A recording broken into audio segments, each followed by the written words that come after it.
A few days later, Donggut had an appointment at Sungon Entertainment Company. Your guide today is the unpleasant lady from the movie August Boy once starred in. Now she is guiding the boy to get accustomed to the entertainment company because, in any case, they are family. On the summary board of the actor's film achievements, there's also the Boy of August. Then actor Bat suddenly remembered and asked Donggut if he was going to the year-end award ceremony, but to his surprise, the boy didn't even know what it was. The August Boy achieved the highest ratings in the miniseries category on KBS, so Donggut has to participate. The invitation letter has already been sent to the company, and Bet's sister will definitely not participate in that outfit she bought last time, just asking as a backup. But we must strictly forbid the van ride because if that happens again, she'll be lugging the kid around the mall all week. Luckily, Mr. Kim showed up just in time. He took the opportunity to ask how the young man was living at Director Bet's house. Everything was quite comfortable with Donggut, and I learned a lot more too. Suddenly the door burst open and an unkempt man with a scruffy beard walked in. Mr. Kim introduced his difficult uncle, who called Donggut his friend, as this little guy named Hwang Chon-soo, a shareholder of Sungon Entertainment Company. Donggut stood up and greeted politely, but he felt a bit awkward being called a kid, even though it hadn't bothered him before. Mr. Hwang also shook hands to welcome the boy to the company, but the way he talks is really unpleasant when dealing with Mr. Kim with little respect. And Senior Bat seems to be very uncomfortable. Ko hastily brushed off the old man's hand and declined his invitation to play golf because she already had plans with her little one. In front of a child, he kept doing that, making Mr. Kim ask him to stop. It seems like everyone is already familiar with this behavior. Bet, a straightforward and honorable man, couldn't stand it anymore and loudly questioned Mr. Kim. Are you going to let that guy keep acting crazy? He doesn't know anything except how to drink, but the truth is, this isn't something a single shareholder like Mr. Kim can decide on his own. Now Donggut remembers. Senior Bet continues to speak out because the entire cast is enduring that guy, relying entirely on Mr. Kim. If that guy isn't kicked out soon, the entire cast will turn their backs on the company. The one thing Donggut remembers is why the company Sungon, which produced so many veteran actors, collapsed. Public opinion that year was extremely noisy. The partner fled abroad and the real culprit was caught a few years later. The one forced to bear everything but pushed Mr. Kim out as a scapegoat is shareholder Hwang Chon-soo. While Ko-bet and Mr. Kim were arguing, Donggut was racking his brain trying to figure out what to do with this guy. Then suddenly he asked the director if he believed in fortune-telling. So the way Donggut thought of was to pretend to be someone who could read fortunes and warn him about the future. Strangely enough, Donggut's words echoed exactly what the shaman had said before. You will be stabbed in the back by someone you trust. Every word fits perfectly. Looking at his expression, it seems he believes it now. From here, it's up to him to handle it on his own. The weekend award ceremony came quickly. This time, Donggut dressed just as sharply as before. The moment for the 9th award ceremony by KBS for actors is about to begin. What excites Jeo Donggut the most is that he can see the younger selves of veteran actors from previous lives. He is very happy to have started acting since high school. There are many celebrities in the audience, and the atmosphere here is tense too. The little one sitting next to him whispered, asking if he thought he would win the prize. The award the child is talking about is for amateur actors. It turns out she heard that the Biki Tree would drop the award for young people and turn into rookie. But she didn't know you were here just to fill in the gap, right? But this girl is aiming for a different prize. Just at that moment, the sharp gaze of the lead actress as an adult in August Boy kept staring at Donggut. That woman Jang Min-chong keeps glaring for no reason, making Donggut feel confused, so he acts scared. Just in time, Senior Bate arrived and saw how deeply our little one was immersed. A strange thing is that as soon as the new actor Bet appeared, Jiang didn't look anymore. Feeling overwhelmed with everything going on, there seems to be something on their mind with that expression. The director Du stood up and took the initiative to check the situation. Donggut must admit that Director Du is truly a professional savior. But why did he suddenly look over here? The young man was completely baffled, with a head full of questions. Then he was taken backstage and given headphones, then was made up with the mindset of how things turned out this way. Turns out the singer is facing health issues, and since Dadan is live on TV right now, they couldn't find a replacement. And now things have turned out this way when Director Du realized she could sing traditional music, but traditional and pop music are different, man. Donggut is sure if you need to go out there and sing traditional music, it will be like singing a song of praise, but God forbid, who will? At the same time, the song you chose is Thojio. Child actor Donggut unexpectedly opened the award ceremony. Finally, the moment of singing, just 3 minutes long but felt like a century, was over. Just got down and was immediately grabbed by Beichi Bet. You knew she was about to tease. But the reality is different because the audience's reaction was just amazing. Even the girl next to her blushed deeply. Donggut was shocked. How did Bidon Su suddenly turn into a roasted sweet potato? And now, the highlight of the night, announcing the most beloved couple, awarded to the miniseries August Boy.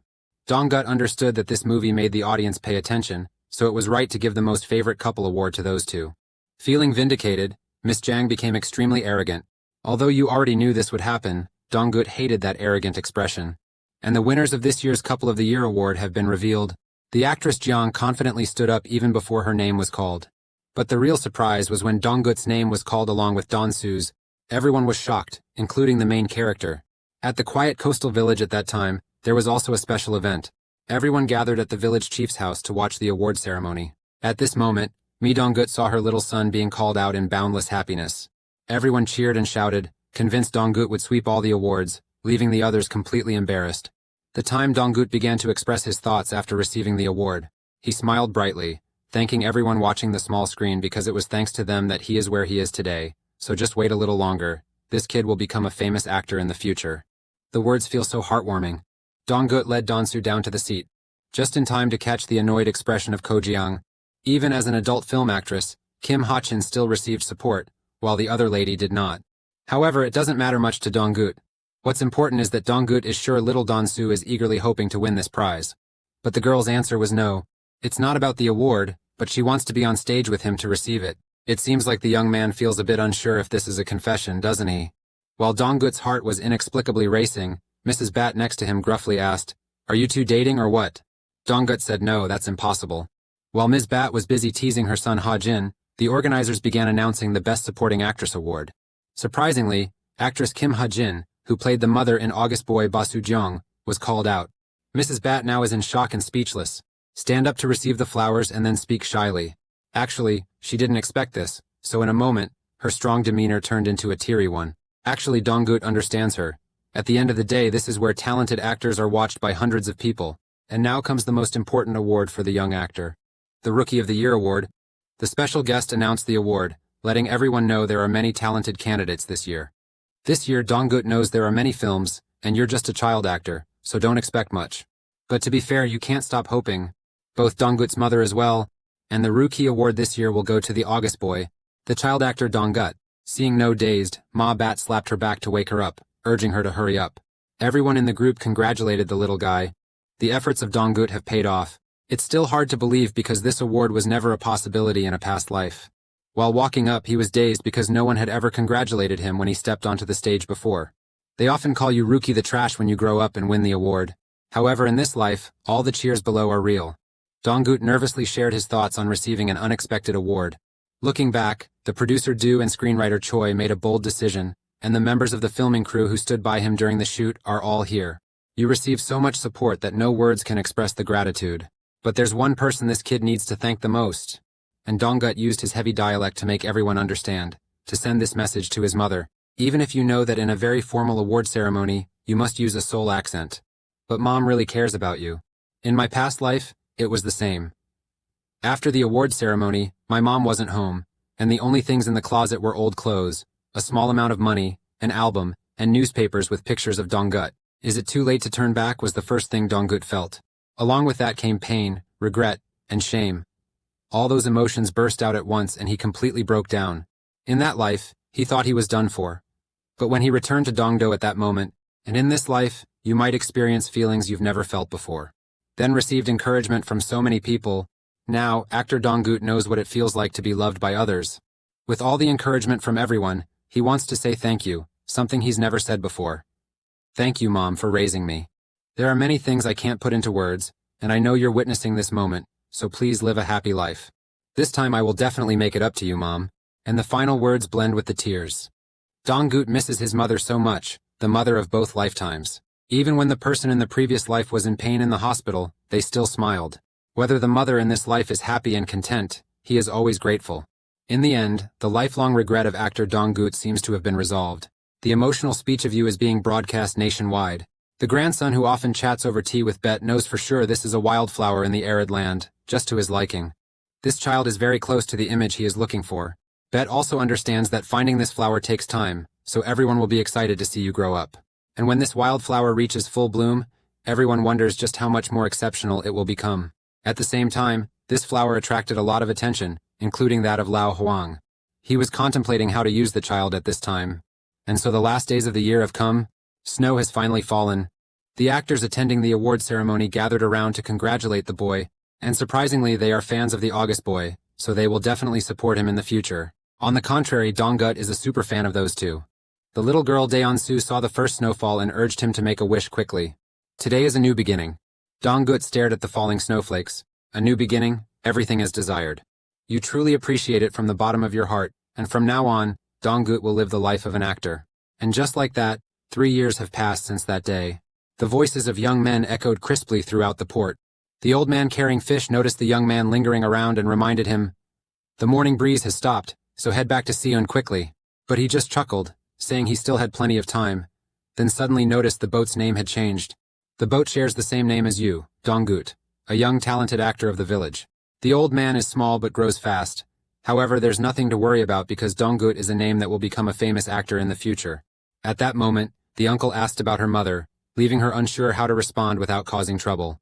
Who would have thought that just as the words left his mouth, a deep voice called out from behind, "Myonggut beat our little boy to a pulp for leaving home to help out when he was supposed to be resting."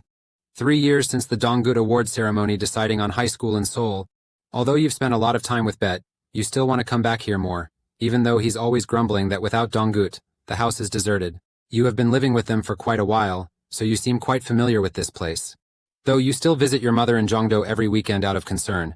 And as everyone can see, Mother Donggut is very close to Aunt Jiang. So when you hold the train ticket to Seon, you feel more at ease. While Donggut starts anew as a high school student, a woman closed the door to her room and pondered the new movie. Almost drove Ko to the point of madness, causing a commotion. Before that, she confidently told everyone, "I will take the lead role period." That's what someone who left their confidence in the meeting room would say. After debut as a young screenwriter, this lady was labeled the wild screenwriter, queen of screenwriters for creating so many hits for series. But the screenwriter Huang is currently stuck, and Chinese partners keep bothering him constantly. She has no idea if finishing this pile has any meaning. There isn't any main character image in mind at all, so the assistant screenwriter suggested choosing Bexi's Day. What do you think? Huang's gaze turned somber, the reason being that the main character of this movie was supposed to be a high school student, yet they used someone like Bat, who's already in his 30s. The assistant is very worried because the council will be very upset, even though there's a proposal to use a vocalist from a famous band as the main character, but the scriptwriter still won't agree. Huang, the screenwriter, doesn't care. They say it's good because of who they are, so there's no need to worry about acting skills. However, she will never let an unsuitable actor perform. By the way, where are you going? Who would have thought Huang, the screenwriter, would drop everything and run off to find the main character of his life? The assistant cried her eyes out. "Sunbae, you've got your shoes mixed up." Regarding the Donggut when returning to Seon, he began his high school student life. "The neighborhood you live in belongs to Mr. Bate, so it's very peaceful here. You're pretty sure this life is somewhat similar to the previous one, yet different in some ways. Donggut had a scar at this age, but now it's gone, and his body is very well proportioned. And your face is even paler." Just at that moment, Uncle Chu suddenly burst in, startling him. Then he prepares his bag for school. Director Bet couldn't believe how fast time flew by. Before he knew it, No was already in high school. And this high school student is also very famous. Now the house is left with only 2 elderly people. This is the life you have always dreamed of. Spring has finally arrived. At school, Donggut is extremely energetic with his sports talents. The young boy is truly living as the center of attention for everyone around him. The rude classmate shouted loudly on the basketball court, "Donggut, stop being the class president already, because if the teacher isn't here, we should be studying on our own." The young man knows exactly how to use his looks to soothe his friend, especially since it's break time now. Little Furious warned Donggut to stop seducing girls like that. It's ridiculous that even after midterms are over, they still have to keep their heads down and worry about test prep. The reason she's here is because the teachers told her to go to the bench near the basketball court after lunch to ask around. The girl heard that someone at this school requested to meet Donggut, even though she graduated a long time ago and now works at a television station. To make this young boy understand why it was him, the reason is that she made a good impression on that TV station, Mr. 10 Million Cameo. That title made this cameo puff up with pride. That nickname is really something. Then, after being allowed to ask whatever her classmate wanted, she immediately asked why Donggut didn't act in movies while still in school. Maybe Mr. Kim had to remind you to focus on your studies so you could have so many memorable moments. Of course you don't stop acting completely but only appear in many films with cameo roles. A cameo attracted 10 million viewers and was nicknamed Sir Cameo, 10 million. But what you need right now is a healthy relationship and friends. It is not a false report like in the previous life, but a real report. You should show sincerity to Director Kim, So the answer is that sometimes actors look for roles, but often the roles will find them. She wants to hear the rest. But it's gone now anyway. Donggut naturally got curious and interested in your story. Little blushed and kept explaining, because her mom was a fan of the August boy, so she was forced to watch. Is that okay? Donggut chuckled and decided not to tease her anymore. In short, the plan after lunch was to meet with the senior and guide her. But the handsome appearance of the actor truly has an incredibly strong impact. As for the director Huang, who is fiercely determined to find the main character, a wish came true as a ball flew straight towards her. But if it doesn't get better, the front is ruined, Director Huang. Luckily, a boy stepped in front and caught the ball while reminding the others on the field to be careful.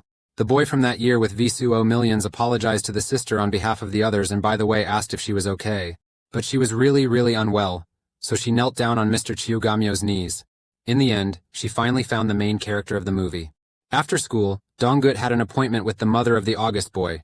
More precisely, it's Chibat. They had just arrived home when mom of Baek Sudan came out to greet them.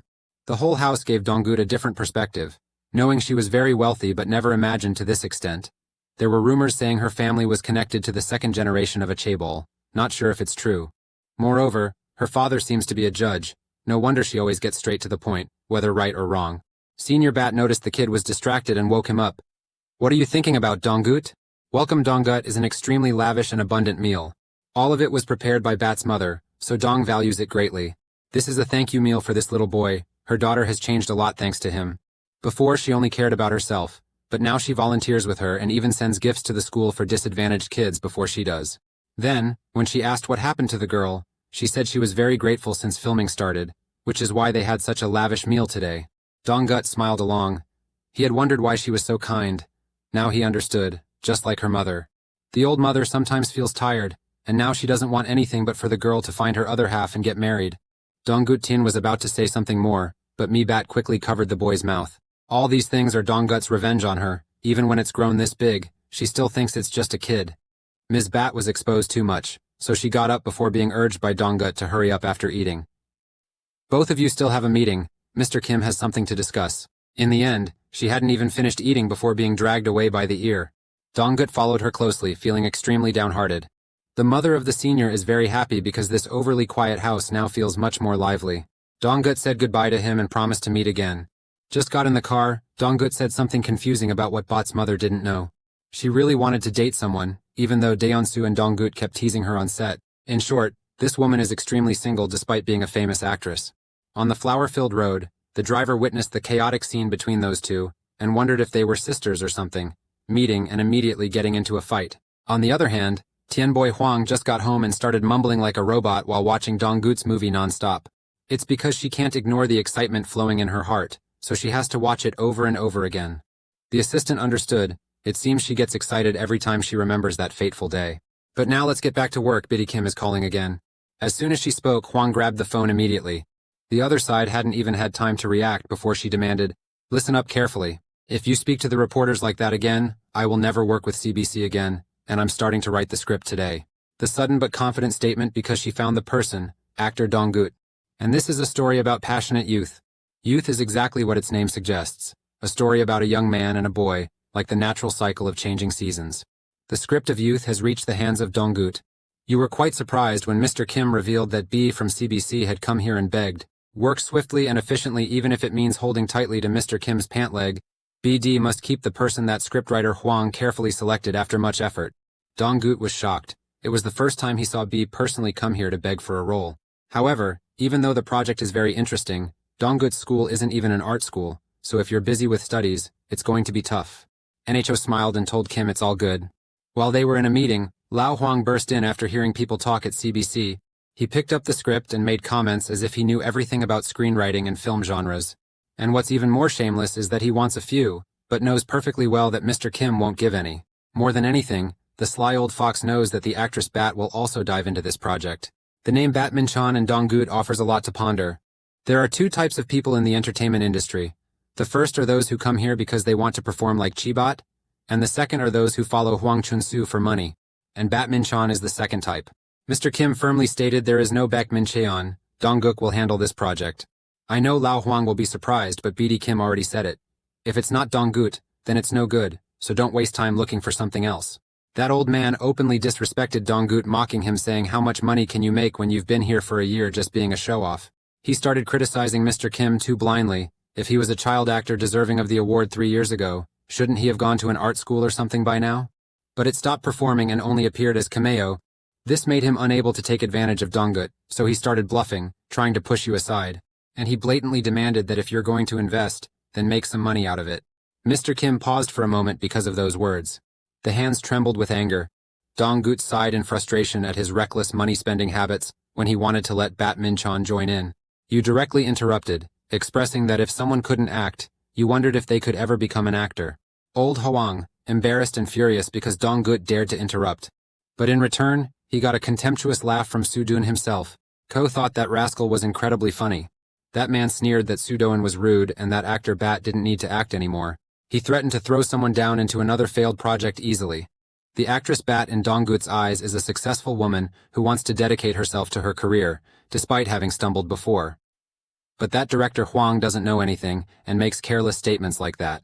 So Chonan Donggut didn't hold back and directly called Lao Hwang stupid. He was both shocked and furious, veins popping out all over his face. Actually, even Donggut was surprised, and without thinking, he just blurted it out. He began to take action to fix the boy's rude behavior. But he thought this was where Mr. Kim punched him once. The old man doesn't understand a thing. Kim was furious, cursing him for daring to injure his actor, that bastard. On a beautiful day a few days later, the class president came looking for Donggut. Hurry to inform all students to gather in the classroom just because of you, and they want to know if the news in the paper is true. While Donggut didn't understand, the news the class president was talking about was with Seo Min-hai. The main female character, Seo Min-hee, will collaborate with Donggut. But this young man indifferently ignores it as he doesn't realize the truth. Even so, you still know this name well. She is a famous teenage star, considered the best young actress. Previously, she was the leading actress of the top 2-tier group, with an image of an innocent coach. During that time, Ko began to develop into a famous rookie, and for that reason, there were many rumors that the male lead had a rather bad relationship with her, and maybe everyone felt lucky that he was chosen, right? Right then, the class president pulls out the script. Ko asked Donggut to confirm if it was true that he joined Toy Tray as the male lead. Suddenly, Donggut flirtatiously asked the class leader, "You really like me a lot, don't you?" Naturally, saying something that scares people, class leader warns not to laugh like that anymore. A few days later came the script reading session. Some staff here don't even know who Donggut is. It turns out that because Donggut won the Rookie Award 3 years ago and then stopped gaining fame, some people now see him as a strange wildflower. However, they felt it was a bit much because if Seo Min-hee was chosen, the male lead would have to pay a large sum to act with her. Since Seo Min-hai is known as a clue chip in this industry, the movie might become a big hit if she participates. However, it's rumored that actor Donggut has stopped acting since his childhood roles. This is uncertain, but he's quite popular in Chungmu-ro with cameo roles in the series by director Bet, who has the nickname 1 Million Cameos. The spiky-haired reporter criticized, saying that cameo and acting are different.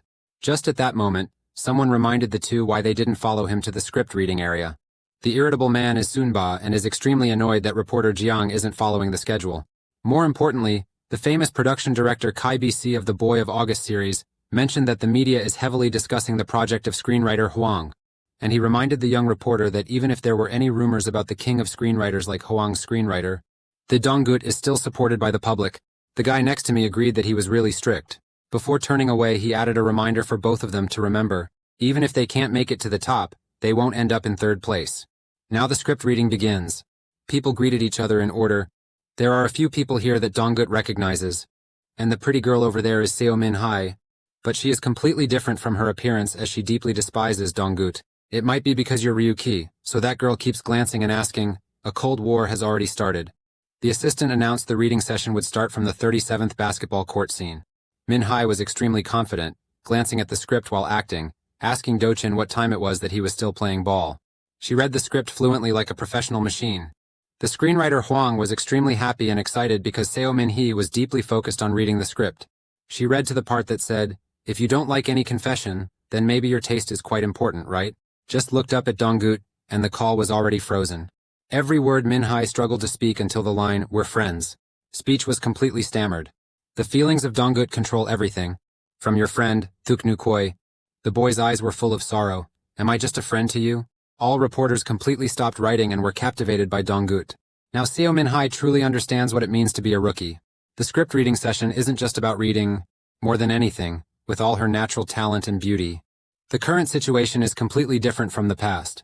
In other words, it made the actress, who had been praised to the skies, feel ashamed as if he were teaching her how to act like a rookie. Even the Uncle Sunba had an enlightening experience. Director Du once said he doesn't need to see whether the script is long or short. To put it bluntly, those who have seen Donggut in person and placed their hopes in him are wondering what kind of person he is. Now it can only be described with 2 words: excellent quality.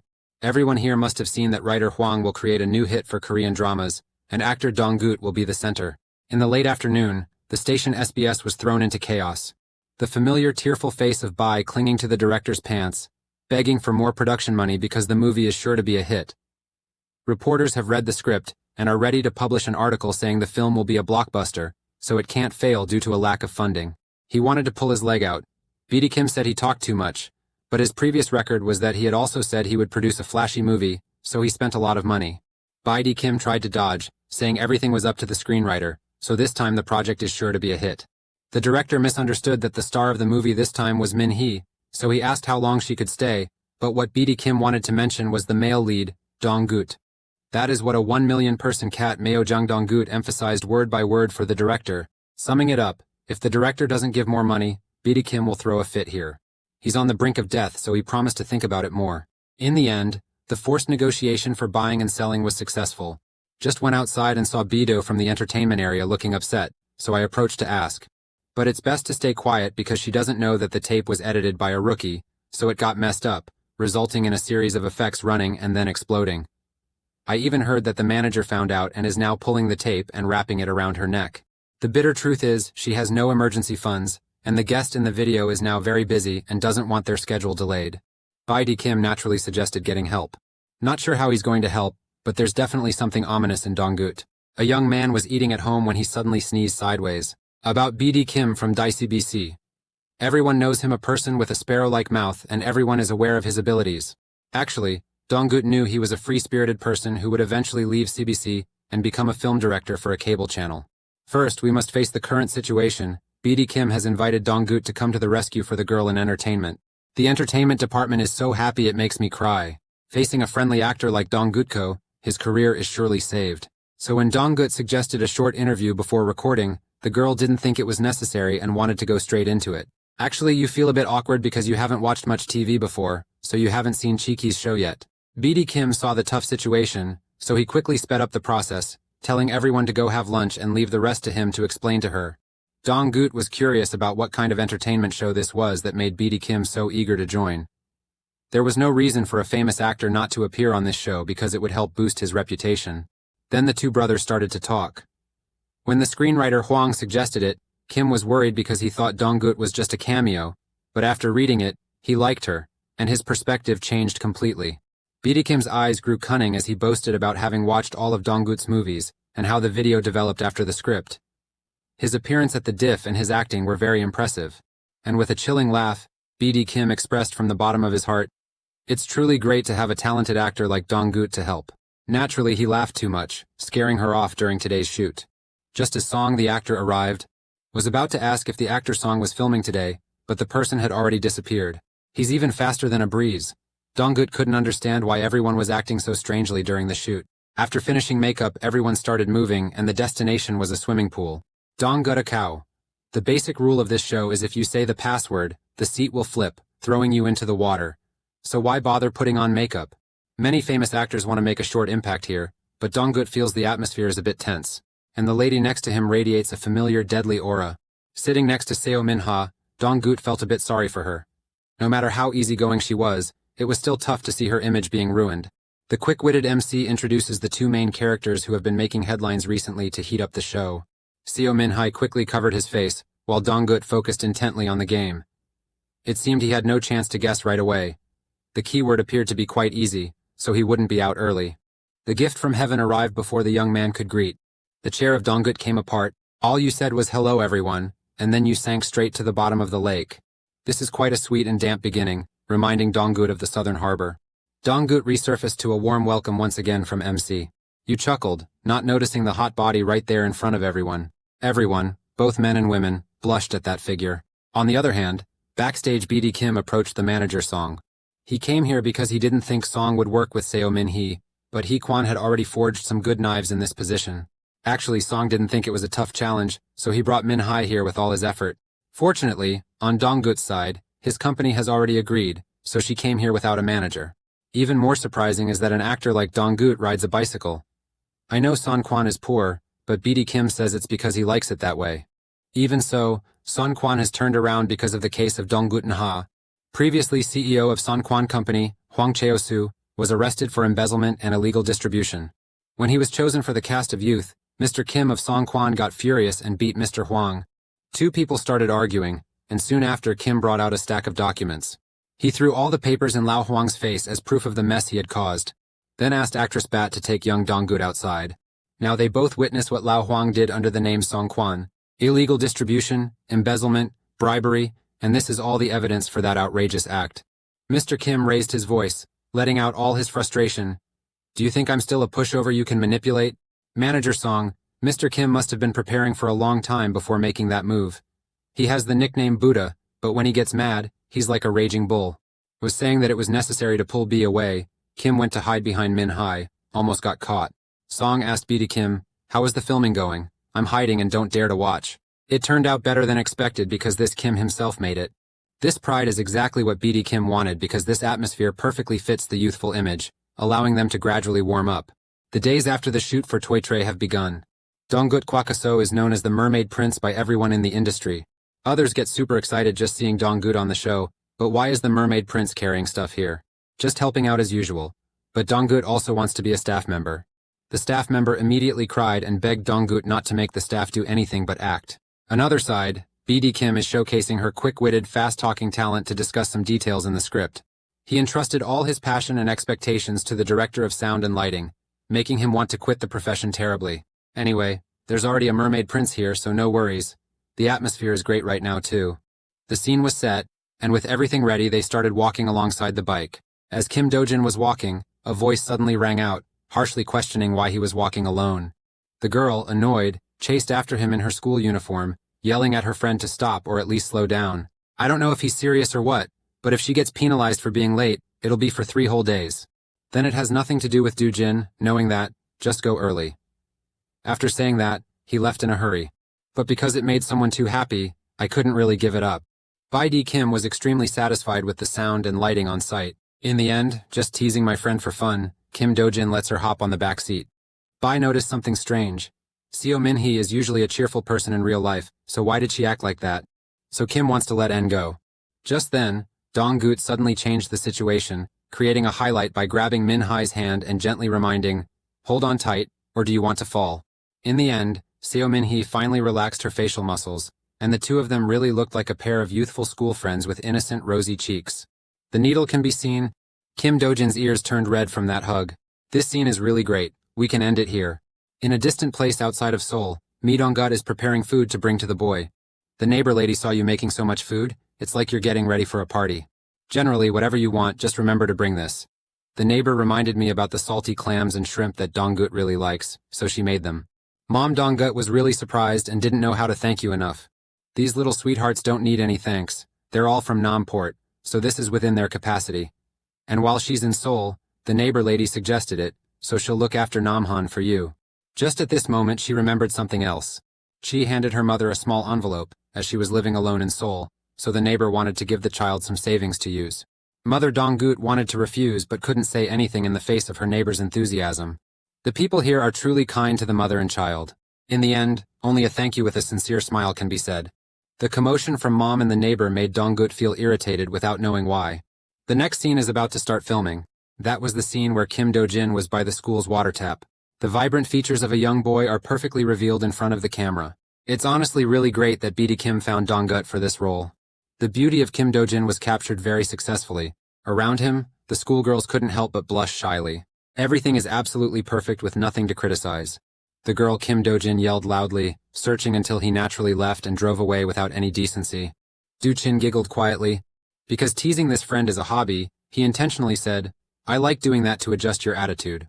Seeing No's anger rise, Do-jin threw her a towel. A close friendship that has lasted 10 years is something unforgettable, filled with hidden emotions. And this scene ends here. Everyone did really well except for Min Hai, who felt a bit tired. I don't know what's going on with me, Why do I keep thinking about him? The image of Dong-gut in Min-hee's memory is incredibly vivid. Ancient sulked, burying his face, not wanting to accept the truth. It was all because of that program. Just the text.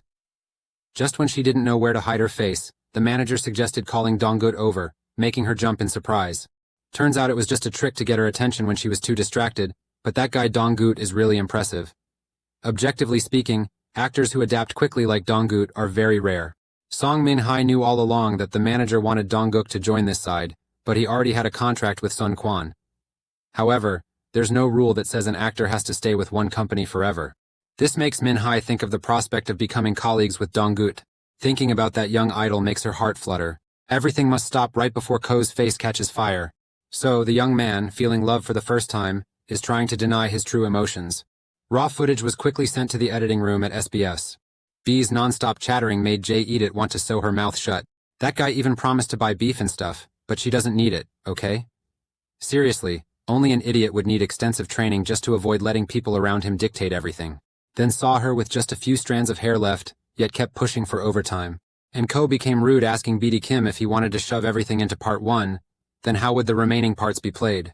BD Kim's nature is to ignore anyone who scolds or yells, so when he just discovered the director, he immediately dragged him in. He came to check if everything in episode 1 were okay. The editor immediately had to shut up when seeing the director. The director couldn't stand B's attitude, immediately warned Kim to stop joking around, asking if he knew other directors complained a lot. Was he so confident this series wouldn't get ghosted? BD Kim's smile became more sinister than usual. The phrase "en beau" is the most ridiculous thing I've ever heard. That guy will probably wear a blue tie every day after the movie premieres. The playful nature of BD Kim completely disappeared, replaced by a sharp gaze. He dares to bet that the actors in this movie will be loved more than anyone else. In the following days, Dong-gut settled in Mr. Kim's office to learn, which made him a bit shocked. You're about to have a final exam, so you need to study. After the storm in Songguan passed, everyone could breathe a sigh of relief, and thanks to that, Dong-gut could visit the chairman's office whenever he wanted. Mr. Kim confidently asked the boy if he wanted to attend Hanguk University. Dong-gut smiled without saying anything, proving that it was true. Dong-gut always sets his goals at the highest peak, and deep down, he wants his mother to always be proud. At this moment, Mr. Kim remembered that Mai's mother, Dong-gut, would be coming tomorrow, so he suggested taking a tour around the film studio. You wonder if it's okay? Because this is the first time Dong-gut performed for his mother. Mr. Kim doesn't understand what happened, does he? The boy is just shy, it's his first time being seen by his mom. Mr. Kim encouraged the boy, it's okay, your mom is just here to visit her son, not to judge your acting skills or anything, she'll be very happy to see you in an environment you enjoy. And he said not to worry because Bidu Kim had taken care of everything. While relaxing, he suddenly reminded her about the commercial shoot today, making her really anxious. But everything's fine. Mr. Kim is sure Dong-gut was born with a passion for cinema, so when it comes to shooting commercials, he'll have all the experience needed for filming. Dong-gut understood, but still a bit down. Just at this moment, the person responsible for bringing Dong-gut to the film set appeared. A tall gentleman, so tall that it left him astonished. The passionate young man introduced himself as Lee Bong-chun. The combination of a muscular body and a voice like a wailing animal creates a somewhat odd image. Now Mr. Kim takes out his phone to check the ad topic first. Okay, so Dong-gut had heard before that this was an advertisement for an apple-flavored drink. But it's too brutal. The devil with the forbidden apple is the image of Dong-gut today. You look in the mirror and see yourself like a red devil, just like the one you saw in the Guang Cup in your previous life. The kind director encouraged the kid to feel free and comfortable during the commercial shoot, as long as everyone in front of the screen felt it was fine.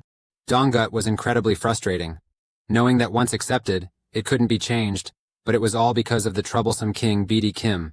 You're worried that you might mess up the whole set because you've never acted in a commercial before. The image depicts an Eden-like garden filled with many luscious models. Dong-gut is a demon that always craves apples. It slowly walks towards the fruit of knowledge, and paid no attention to the surrounding models. The devil picked up the apple and took a bite. Dong-gut thought it was over, but suddenly received a signal from backstage. The director mouthed the words to Dong-gut to understand. Where is the dialogue? Tuan couldn't say anything because he didn't get any script. Just eat first. In the end, the young man wrapped it up with a cool line. Apples are a favorite dish of gentlemen. The uncle at home laughed so hard he almost hurt himself, his jaw skewed. Mom Dong-gut came up and threw a grand party for everyone. While the boy couldn't figure out why the uncle noticed him, it was just because he happened to walk by and accidentally saw the filming. Seriously, it seems Dong-gut noticed his mother was in pain somewhere and got worried. Actually, she wasn't worried. It was just the first time she met her old flame from her youth, the actor Eun Chung-hyun. It looks like his mother is very happy, so Dong-gut doesn't interrupt anymore. He had no idea that his mom was a fan of that man. And fortunately, in this life, your mother has many beautiful memories. Bet told the boy to take his mother for a walk around the studio and remember to take care of her. And he was also very happy that Mother Dong-gut had made this house more lively. She felt she needed to apologize for her son bothering the two of them, but she was also relieved to know that someone so kind was by his side. So a sincere thank you is sent to Ngai Bet after everything. Both accompanied mother and child Dong-gut for a joyful walk. Dong-gut promised to come back right away. His mother cheered him on and said he would do well. Dong-gut suddenly took her hand and called out tenderly, "Mother, Mom is truly stunning, and you'll show the whole world that, okay?" After a while of chatting, Bong-chun arrived and bowed deeply at a 90-degree angle, startling both the mother and child. With his hair neatly gelled, he introduced himself again as Dong-gut, your travel manager. It's a bit over the top, but Dong-gut's mother still entrusted her son to those working with the boy. And it seems Dong-gut recognized the Busan accent through a few sentences from Bong-chun, so he was a bit curious and asked. He smiled awkwardly, embarrassed for unconsciously speaking in his local accent. His hometown is in Nambo-dong, Busan. The mother of Dong-gut also started a curious conversation about the family that Bong-chung lives with, Seuna. He laughed warmly, telling the mother and child from the family who sold eels at Chogachi Market that 3 years ago, he raised eels on a farm, and the reason he moved to Seon is a bit embarrassing to admit, but there was a movie in Chogachi 3 years ago, where the boss was furious because they blocked the road, and the actors were screaming. But then, he appeared with a loud and clear voice, making all of Chogachi freeze. Even he felt something stir inside when witnessing that scene, and Bong-chun wants to do it with all his passion, one day becoming a supporter for the actors. A few years ago, he could only choose random jobs, then he was introduced to CEO a few times, and had the chance to tell him he wanted to become a manager. Now Dong-gut suddenly realized it. Exactly, that's the knot. Mentioning it makes him really embarrassed. Mom, Dong-gut is sure it's destiny, my son. But with Dong-gut, how can it be called destiny? 3 years ago at Traga, only one person was there to laugh for you, to cry for you. You can't believe they both showed up at the same time like some kind of miracle. Very quickly, Dong-gut took his mother to the studio for today's shoot. Baidi Kim warmly reassured her that it's okay. Family members or acquaintances are always welcome to watch. His smooth tongue reminded the little boy not to act up because his mom was here. Then Kim quickly asked about the box in her hand before Mrs. Gut could speak. Luckily, she managed to say a few words introducing the food she made for everyone in the group to enjoy. Very quickly, Baidi Kim turned into the marketing king, persuading everyone to eat the dish made by Mrs. Dong-gut. The old lady found the young man hospitable, but she whispered to her son that she would sit here and watch him. For the first time, Dong-gut felt this anxious, like stage fright creeping up just as he stepped onto the stage and the tension of standing before the audience. The only audience was his mother, whom he had ignored in his previous life. So Dong-gut reminded himself not to hesitate any longer. Be cool and act as naturally as possible. Now, the scene 61, Do-jin and Jisoo in the valley begins. Both went along with a group of friends, and Do-jin was thrilled to immerse himself in the stream and catch fish. Jisoo sat on the rock teasing, "That fish is pretty big, huh? Bragging about it again?" Do-jin responded with a few words and then went quiet again. At this moment, someone grabbed his shirt. The sly guy named Choi swiped the young man's tank top and then put it up for sale. They were about to curse that bastard playing the trick when people on the shore started shouting loudly. Because Jisoo got bitten by a snake. She fainted, leaving her friend in a panic. Do-jin left the body completely naked except for a pair of shorts to check the situation. At this moment, someone's restless hand squeezed Doken's nose. Jisoo chuckled as he managed to tease his friend. But before she could fully smile, it seems she realized she had gone too far. Do-jin felt both relieved and a bit angry, but above all, reassured. "Jisoo, you made my heart skip a beat." Mother Dong-gut outside is very proud of her wonderful son who is performing exceptionally well on set. After that, the final movie was released, and the youth of Dicey BC became the center of attention. According to Rim Tom's review, they aren't enough to make Dong-got Mata and Masai Daram, but there's another reason for Dong-got to spend time on the rooftop.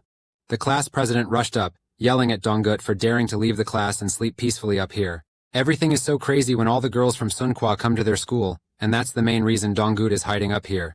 The class president couldn't understand why this guy, who had been acting since he was a kid, found it so hard to face the fans.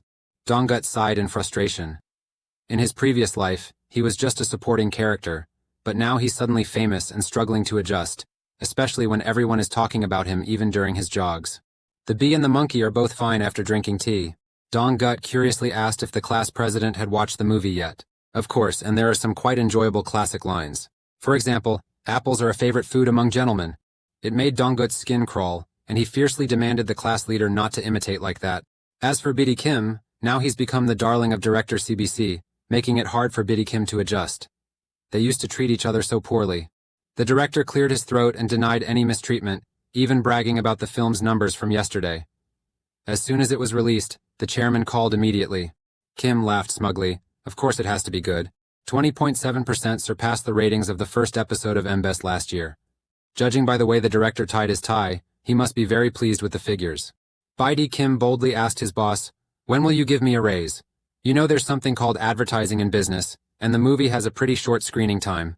The director wanted to swallow all the joy back inside and beat the hell out of this guy. But it's true that Kim did a great job, so he swallowed his anger and promised to fully prepare the wages and production funds. As for the schedule, the chairman is already prepared to work on it, and because of the results from 3 years ago, his hair fell out and hasn't grown back due to the stress, so stop asking for more than you should. And he warned that Kim Jin must turn this movie into a masterpiece, or else he would disappear while I survive. That guy's face still hesitated to adjust the boss's words, making him incredibly annoyed. He's been way too lenient with this one. In the post-production room, everyone was teasing Dong-gut about that phrase, gentleman and apple. Just in time, BD Kim showed up to save the kid. He said the manager wanted to add more because the last line in the Apple ad was improvised so well, but Dong-gut refused and just wanted to focus on this movie this time. Just as he thought, even the production director declined. "I just remembered that Dong-gut is coming to film Gyeongdo." "Yes, that's true, and your dad's Memorial Day is coming up. And when Dong-gut returns to Gyeongdo, you have to wear a hat because it has become hotter than ever." Even though he was in a hurry, a little cat suddenly jumped out and started being playful, making him stop in his tracks. Just finished petting one and then got stuck because the whole family came out at once. The cat's out of the bag now, so the people of Gyeongdo realized Dong-gut made him bolt. "You went to your mom's stall but she hadn't noticed and was still busy selling fish." When asked if this was the Chang Dong-gut shop, she finally looked up, ready to boast about her son. But the boy is here, and surprisingly, his mother completely forgot her son's voice. She widened her eyes at her son. If No was here, how did the shoot go? He reassured his mother not to worry. After the shoot here, No would take the earliest flight, and the president had already prepared the plane ticket back to Seoul. "The reason you are here today is because tomorrow is your father's Memorial Day." Mother Dong-gut was a bit lost in thought, but the mother and daughter hadn't talked for long when the girl next to them started yelling, telling them to hurry up and look at the group of fan leaving, and to line up if they wanted to take pictures. Dong-gut quickly took control of the situation so that people wouldn't disturb the shops. She realized her son was truly doing what he wanted. After cleaning up the shop, the two went to the grave of their husband and father. "A gentleman with a vibrant smile appears in front of my eyes through the photo frame." A sentence that I didn't have a chance to say before, but it's gone now, bro. In his previous life, he always made up excuses on his father's death anniversary to leave because he once deeply resented him for abandoning his mother and him when he was just a child. All fathers go through a lot of pain with their families, and Dong-gut seems to only realize it now. This time will be different. What you did in your past life will no longer exist. The goal for the new life is already set. In the vast boundless ocean, Dong-gut asked his father if he would do well. The answer seemed to be there from a young age. Dad would chuckle and rub his face against him, then say proudly, "Of course, whose son are you?" The bond between these two fishermen will surely succeed. After Dong-gut's mother finished the ritual, he immediately wanted to ask something. "That my mother doesn't want to go to Seoul with me." Through that rare touch, the son realized his mother's hands had become much rougher. "You proudly told your mom about the very successful movie, and you also received ad money, so it would be enough to buy a house for both of you in Seoul. And that is why you want mom to come along." Seeing the boy trembling when talking about it, she gently comforted him, telling him everything was fine. She loves the sound of the sea and the daily calls of seagulls out there. She loves both the smell of the sea and the people here. The scent of fish clinging to her body has become so familiar that it would feel strange without it, and she was accustomed to the noise of the market area. She knows her son is worried about her, but she tells the boy that she enjoys working here where there are many fun people like Deepening. Honestly, it's just the same for Dong-gut. The mother and daughter hold hands with the father as they gaze at the endless horizon from the boat. They really love this place. A few days later, Dong-gut returned to Seoul to resume his daily routine. Early in the morning, you received a package, and it seems to be a letter from the chairman sent before you arrived in Gyeongdo, and inside it was the script of the monk's confession. This is the scenario the chairman mentioned. At that time he gave him a ticket from Busan to Seoul. Then attach something else you want to include, a script he is extremely passionate about because it's quite good and doesn't overlap with youth. This made Dong-gut extremely curious, so he promised to send it to Mr. Bet. And this is the perfect opportunity for Dong-gut when his manager wants to choose the main character as soon as possible to sway public opinion. Dong-gut wondered what the master meant when he said that things would be difficult, but it would be best to meet the director in person. Regarding the monk's confession, it was a scenario that Dong-guk had performed to gain the school's approval in his previous life. Back then, his talent was still immature, but this script allowed him to showcase his abilities. Looking back, that was the first time he read the script until the paper was completely worn out. But Dong-guk remembers this movie wasn't very well received despite having a pretty good script. And Dong-guk recalled that the main character killed the villains too easily, when the evildoers weren't punished by normal morality. The fact that the one who took action was a monk led to many consequences. The most important thing is whether you acted well or not. This movie is restricted for viewers under 19. You don't understand why Mr. Kim suggested this. If you can't build an image as a sweet young boy, you can still make a lot of money from appearance fees and advertisements. But to do that, it has to be normal sand with no special treatment at all. And if Dong-guk developed in that direction, Mr. Kim must have really racked his brain to place him at a branch with so many options. Especially when Dong-guk is a teenager. The monk's confession is your chance. Even if you've stood at death's door with your father many times, when you learn about religion, you wonder if you can pray for your old father to be saved. The victims in the monk's confession will turn to ashes, and the sinner will live in peace. Crime and evil are quite fragile. He never whistles because it's the devil's cunning sound. Dong-guk is reading the script and checking the dictionary. It's talking about how evil doesn't disappear, and a tainted soul cannot be purified. Just then, BD Kim asked Dong-guk if he was okay, and reminded him to get ready soon. Dong-guk guessed that the next part was done. But Kim said Hwang, the screenwriter, never mentioned the later part. The thing to prepare is that episode 8, released yesterday, has reached 30% viewership, and if everything goes well, it will hit 40. But it seems like Mbayet is trying to use dirty tricks to steal the spotlight and release their show in the same time slot. And Mr. Kim was excited because if he could make them shut up, Director Who would cover all his expenses for the trip to Phuket. But Dong-guk didn't react violently. In his previous life, he became an outstanding actor, so he had already been to Phuket. Now, it's just a matter of time before the world witnesses Korea's masterpieces. But BD Kim's non-stop chatter couldn't be controlled. He started clinging to Dong-guk and begged, trying hard to act well. Dong-guk said confidently, "Get ready to go to Phuket, I'm sure you'll get there." Now the romantic scene 37 on the basketball court begins. Basketball is a sport that always appears in high school romance movies. And Do-chun likes it, but Jisoo didn't like it, constantly complaining about why his friend kept staying here alone while everyone else had gone home. And above all, after talking for a while, Jisoo asked Do-chun about the rumors that someone confessed to him again. The little one giggled, teasing her friend. "So many people like you, yet you're not dating anyone. Are you planting a tree for someone?" Jisoo's words made Do-chun's heart skip a beat, and Do-chun questioned, "Is it that important?" Feel like his tone was a bit strange, so Jisoo appeased him, just joking. At this moment, Do-chun behaves a bit differently. He picked up the basketball from Jisoo's hand. This closeness made Do-chun brave enough to say, "You still consider me a friend?" The assistant director wanted to call for a stop, but BD Kim-gum had already. This scene should have ended, but he couldn't say cut because it needed to go on. Seo Min-hai thought to herself, Dong-guk is still playing. There should be commercials by now, so she needs to focus.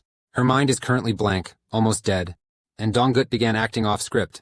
Do-chun rested his head on Jisoo's shoulder, whispering helplessly in his ear, "You have no idea how much I wish time could stop at this moment." A romantic confession that left Min-hai completely captivated. The cheeks blushed a rosy hue and couldn't snap out of character even after the director yelled cut. Then at the representative office, Sun Kwan, a distinguished guest, wanted to meet directly with Mr. Kim, and expressed deep appreciation for being able to choose the actor he wanted, even though he wasn't a famous director. He is Director Sin of the film The Confession of the Monk, and today hopes to send the script to actor Min Chung-gyu. But Mr. Kim reiterated that actor Min's schedule is fully booked this year, but since they need more actors, they gave the kid the script. Director Sin knows that Mr. Kim means well, but he must have considered the actor's age, and he believes no one is more suitable for the role than actor Min. Even though he doesn't want to offend anyone, Jiang is still too young for this role. Dong-guk has to admit that Director Sin is still too stubborn. Even so, the problem still makes them bow their heads. In a previous life, the biggest reason the monk's confession wasn't famous was because of the casting. In the end, they chose someone the same age but not as talented. From then on, many cases of actors' ages being changed occurred. Dong-guk asked the director, "Is age the only obstacle?" He humbly replied to the boy, admitting that he had watched many of his films, and knew that Dong-guk's skills were excellent enough to catch Mr. Bet's attention, but there were cases where rumors would spread when the main character of the script was a young man who had lived a life of poverty during a time of trial and suffering. So, in the position of someone standing on the line between life and death, actor Dong-guk seems too young compared to the character's image. But little did he know, Dong-guk was someone who had lived for 48 years and was the only actor capable of carrying that. But he expressed that Jiang was not building the image of a sweet, youthful schoolboy. So even though there was potential, he couldn't understand why someone would choose an actor with a sweet image and then try to change him into a murderer. The answer is simple. An actor is not an award, but a performer. Knowing he sounded old, Donggut brought CIO out as a scapegoat. The main thing Donggut wanted to tell director Sin. After reading the script, he tried to read the Bible and a few poems to better understand the script, and discovered a poem with a similar image. To be blunt, in your previous life as a college student, this was the script you focused on the most, so you studied it very thoroughly. You learned about director Sin, listened to all his comments, and wanted to know what he conveyed through the film, so you understand the movie better than anyone else. And it's clear that his motivation for making the monk's confession was inspired by a poem. Donggut recited the poem fluently, avenging their ugly actions and crimes, giving back what their hands had done and what they deserved. This is the director's secret buried deep in his heart, but Donggut could read it and knew what he was thinking. As of now, even after leaving the office, Mr. Shin still can't forget the boys' chant, "Give them what they deserve." The director sat in the car, still dazed since leaving Sunquan Entertainment, so the assistant asked anxiously, "Is everything okay? Did actor Min agree?" The answer is no. The assistant tried to comfort the director, saying this wasn't the first time, so he shouldn't be too upset anymore. The director didn't respond but suddenly asked Seot Cheon, "How long have you been working with me?" Time passes neither fast nor slow. He's probably been working with the director for 10 years. Suddenly the director, in a flat tone, said that at this rate I probably wouldn't be able to start filming, making Seot startled. In the crowded streets of Seoul, the boy slammed on the brakes, trying to convince the director not to give up just because of one rejection. This is the script he spent a whole year writing, so how could he just give it up so easily? But before that, the sudden stop really made Mr. Shin's heart drop. Everything happened so quickly, it was even more of a headache than a sudden break. In short, Nsot suggested talking about this later, because they were on their way to the company meeting. However, surprisingly, the director suggested turning the car around and heading home to sleep, because even if they met with the sponsor, they would be forced to accept unwanted actors from their side. So, if it weren't for the money, he would have immediately kicked those rich folks out. Anyway, the fiercest part is that director Sin wants to change direction, and he needs emotions to find a new main character image. Seeing you puzzled, he proudly explained, "I will make it suitable for Jiang Donggut." In the meantime, another puzzling person besides that boy is Mr. Kim. He couldn't understand what Bam and Donggut were humming earlier that made director Sin snap out of it immediately. Donggut chuckled mysteriously and said it was a secret. For Donggut, when public attention and Chonghan faded, it led to a period where director Sin got drunk and wrote a long rant about his grievances with you, a journalist. A short article in a magazine that no one would probably know about unless they looked for it. Donggut never thought that reading news in a past life would help him in this life. Right now you're very happy to have read it, because isn't this an advantage? Since that persuasion time has flown by, the youth drama reached its midpoint, and the most anticipated scene finally aired, satisfying the public's expectations. The audience's reaction was very positive. People talked about the drama everywhere, not just online but also on the streets. In a more positive way, the SBS station's film achieved a record-high viewership of 36.9%. Now they've surpassed K by ease, the whole room is celebrating getting ready to go to Phuket. Young man BD Kim, with a bright face, walked in to find the boss to see if he had heard the news, even if it meant getting scolded for not knocking before entering. You have the right to be so shameless because you paid off your debt 2 years ago, and even MBC is pulling out of this, and their schedule will return to normal. Of course, he knew he had to thank this fool a lot, but seeing the bank account deducted really stung. Moreover, the chairman gave him a gift to pass on to the entire film production department, and the actors as well. Because the boss set the prize himself, so there's no reason for Kim to refuse. However, if you want to go to Phuket, hold on. The boss called Kim back to have a serious discussion about the previous incident. Bai had to put away the card first, and as for the other thing, a few terms from the screenwriter Huang's dictionary came up. Actually, he had sneaked a peek at it while backstage but disliked it because it was called John, so there was nothing he could do. The headache is that it's not just one country, but the director of CBS also received a proposal from Japan. They want to buy the copy, and it seems the fee per episode is quite high. Bai D. Kim was thrilled, praising the news as brain food. You haven't even arrived in Japan yet, and it's already at a high price. It won't be a problem if it doesn't get in the way of this director, but it has already reached the vice president and the president. So, he requested to keep Donggut's fee as high as Seo Min Hee's, and of course, this is a secret between them. BD Kim must be careful to keep quiet and not let Min Hee's team find out about this. This is obvious. With all the cunning in the profession, BD Kim guarantees it. Even so, the director still wants BD Kim to keep in touch with the actors just in case. Even if it's Hwang, no one wants the actors to know anything, because at least the SBS station will surely keep Jang Dong-gut since the boy is a big fish. The fish is currently very excited, arguing loudly with his housemate about who gets the piece of egg. Who said he should be comparing their ages? According to that logic, the one who should eat it should be the older one. However, the very valid reason is that the youngest can't eat more than 3 eggs. In the end, the cook settled the competition. Both could have another plate, so why fight over it? An interesting piece of news that Mr. An shared with his senior. This little boy Dong-gut is even more famous than him now.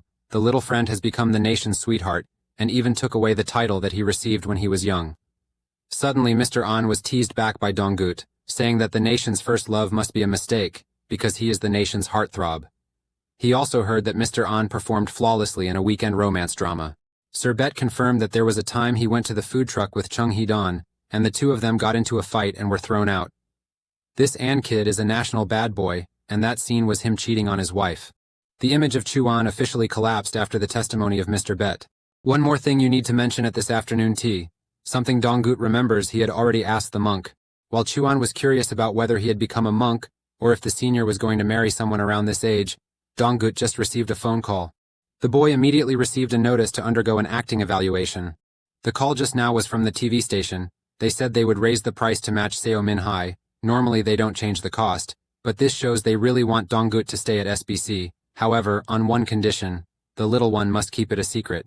Dong-gut understands this, but the reason Director Kim called you out today seems to be because he received a call from Director Sin. Exactly. That guy isn't just rich. He specifically asked for a small role and rewrote the script, also wanting Dong-gut to audition again. This seems a bit hard to believe. Dong-gut doesn't think this is his intention. Everything feels strange when the director suddenly changes the script and no one questions it. You can do it, but there's an issue. Kim thought Director Sin might also face some trouble, because one of the sponsors had promised to survey before launching, which took quite a bit of time for the preliminary stages, and now he's going to revise the script. That's what worries Dong-gut. Though it was a bit shocking, Mr. Kim had to inform Dong-gut of some rather shocking news. The management company had pressured Director Sin to accept their actor, and as a result, he got angry and grabbed the investor by the collar. On the other hand, Director Shin Mong Dong-gut hopes he will change his mind until the management company stabilizes, then he will let him audition for the male lead. Song Dong-gut suddenly asked about the number of advertising proposals that Dong-gut currently receives, which slightly surprised Mr. Kim. In fact, the company has been on the verge of exploding with offers recently, and the reason Dong-gut can do all the advertisements is to invest in Director Sin. Dong-gut's decision shocked Uncle Kim. He angrily shouted, "Do you know how many ad campaigns there are and how much the fees add up to? It's enough to buy a house in Seoul easily." Of course, Dong-gut knows you'll worry, but he promises you won't lose any money, Uncle. Dong-gut isn't an ordinary boy, so he won't stop as long as he doesn't lose any money.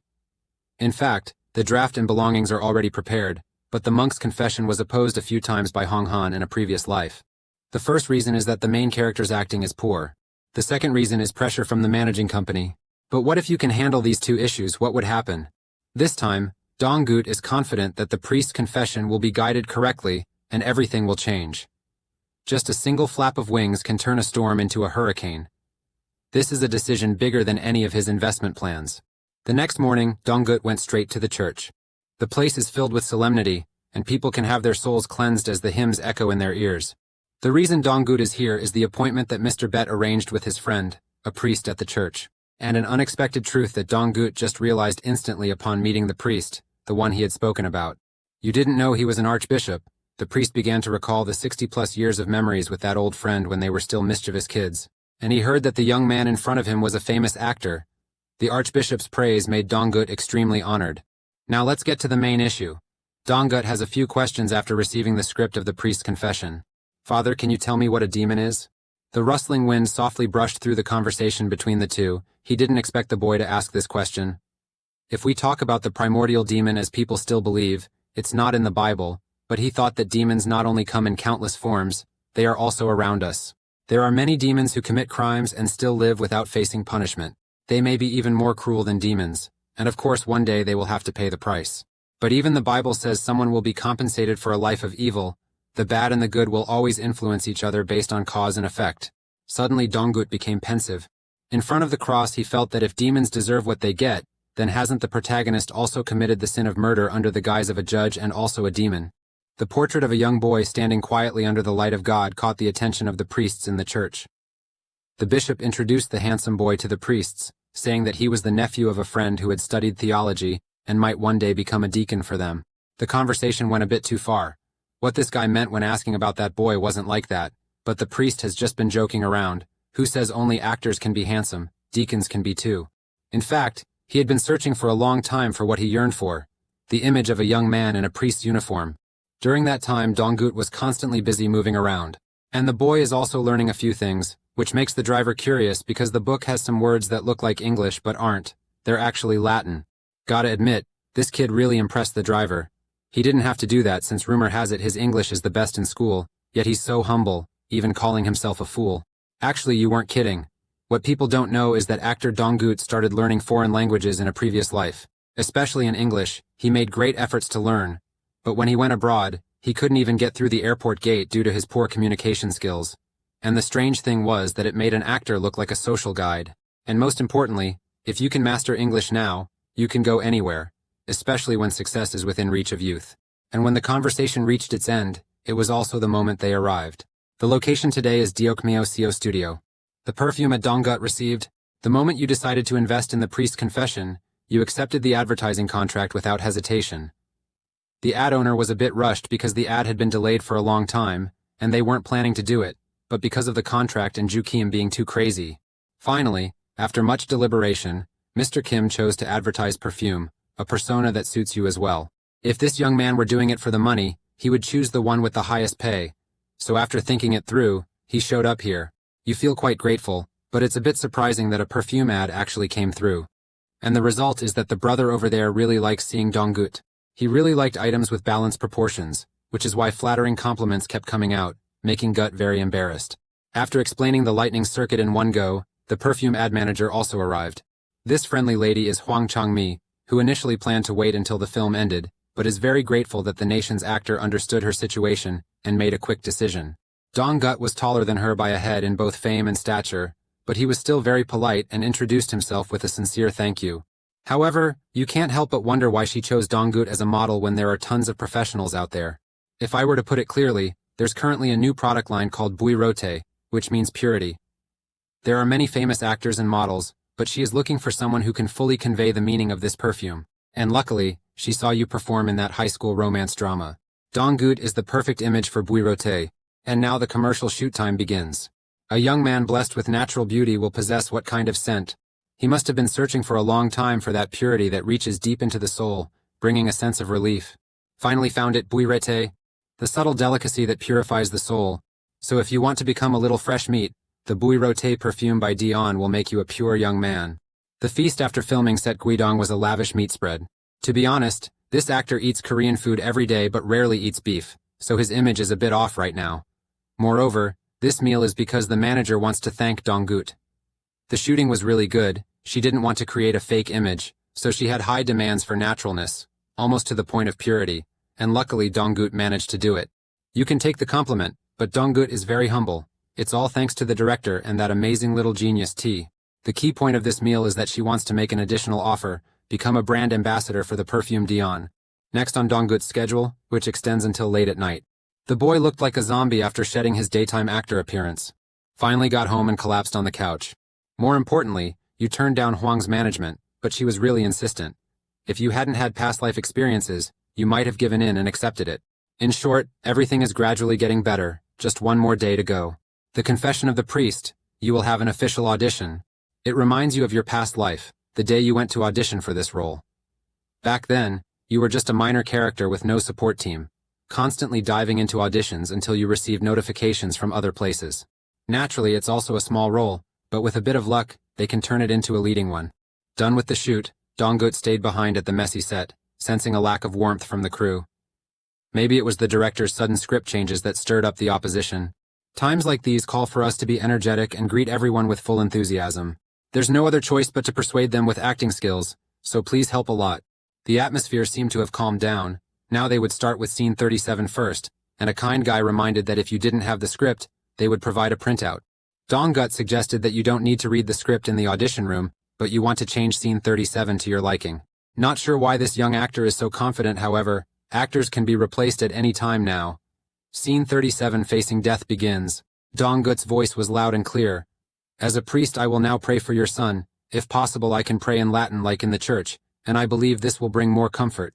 The prayer is spoken in a touching voice. Anyone pregnant with a demon that causes trouble and brings disappointment. While reading the prayer and recalling the context, the victim's family stood at death's door on a cold floor. The culprit was in a luxurious hospital room, and the mother couldn't understand the Latin cries. Conflict arises when a mother kills innocent people and now mourns her child on the bed. The child on the bed does not seek rest but is waiting for the final verdict. The priest will be the one to do that. The verdict has been given. Lord, please punish him forever.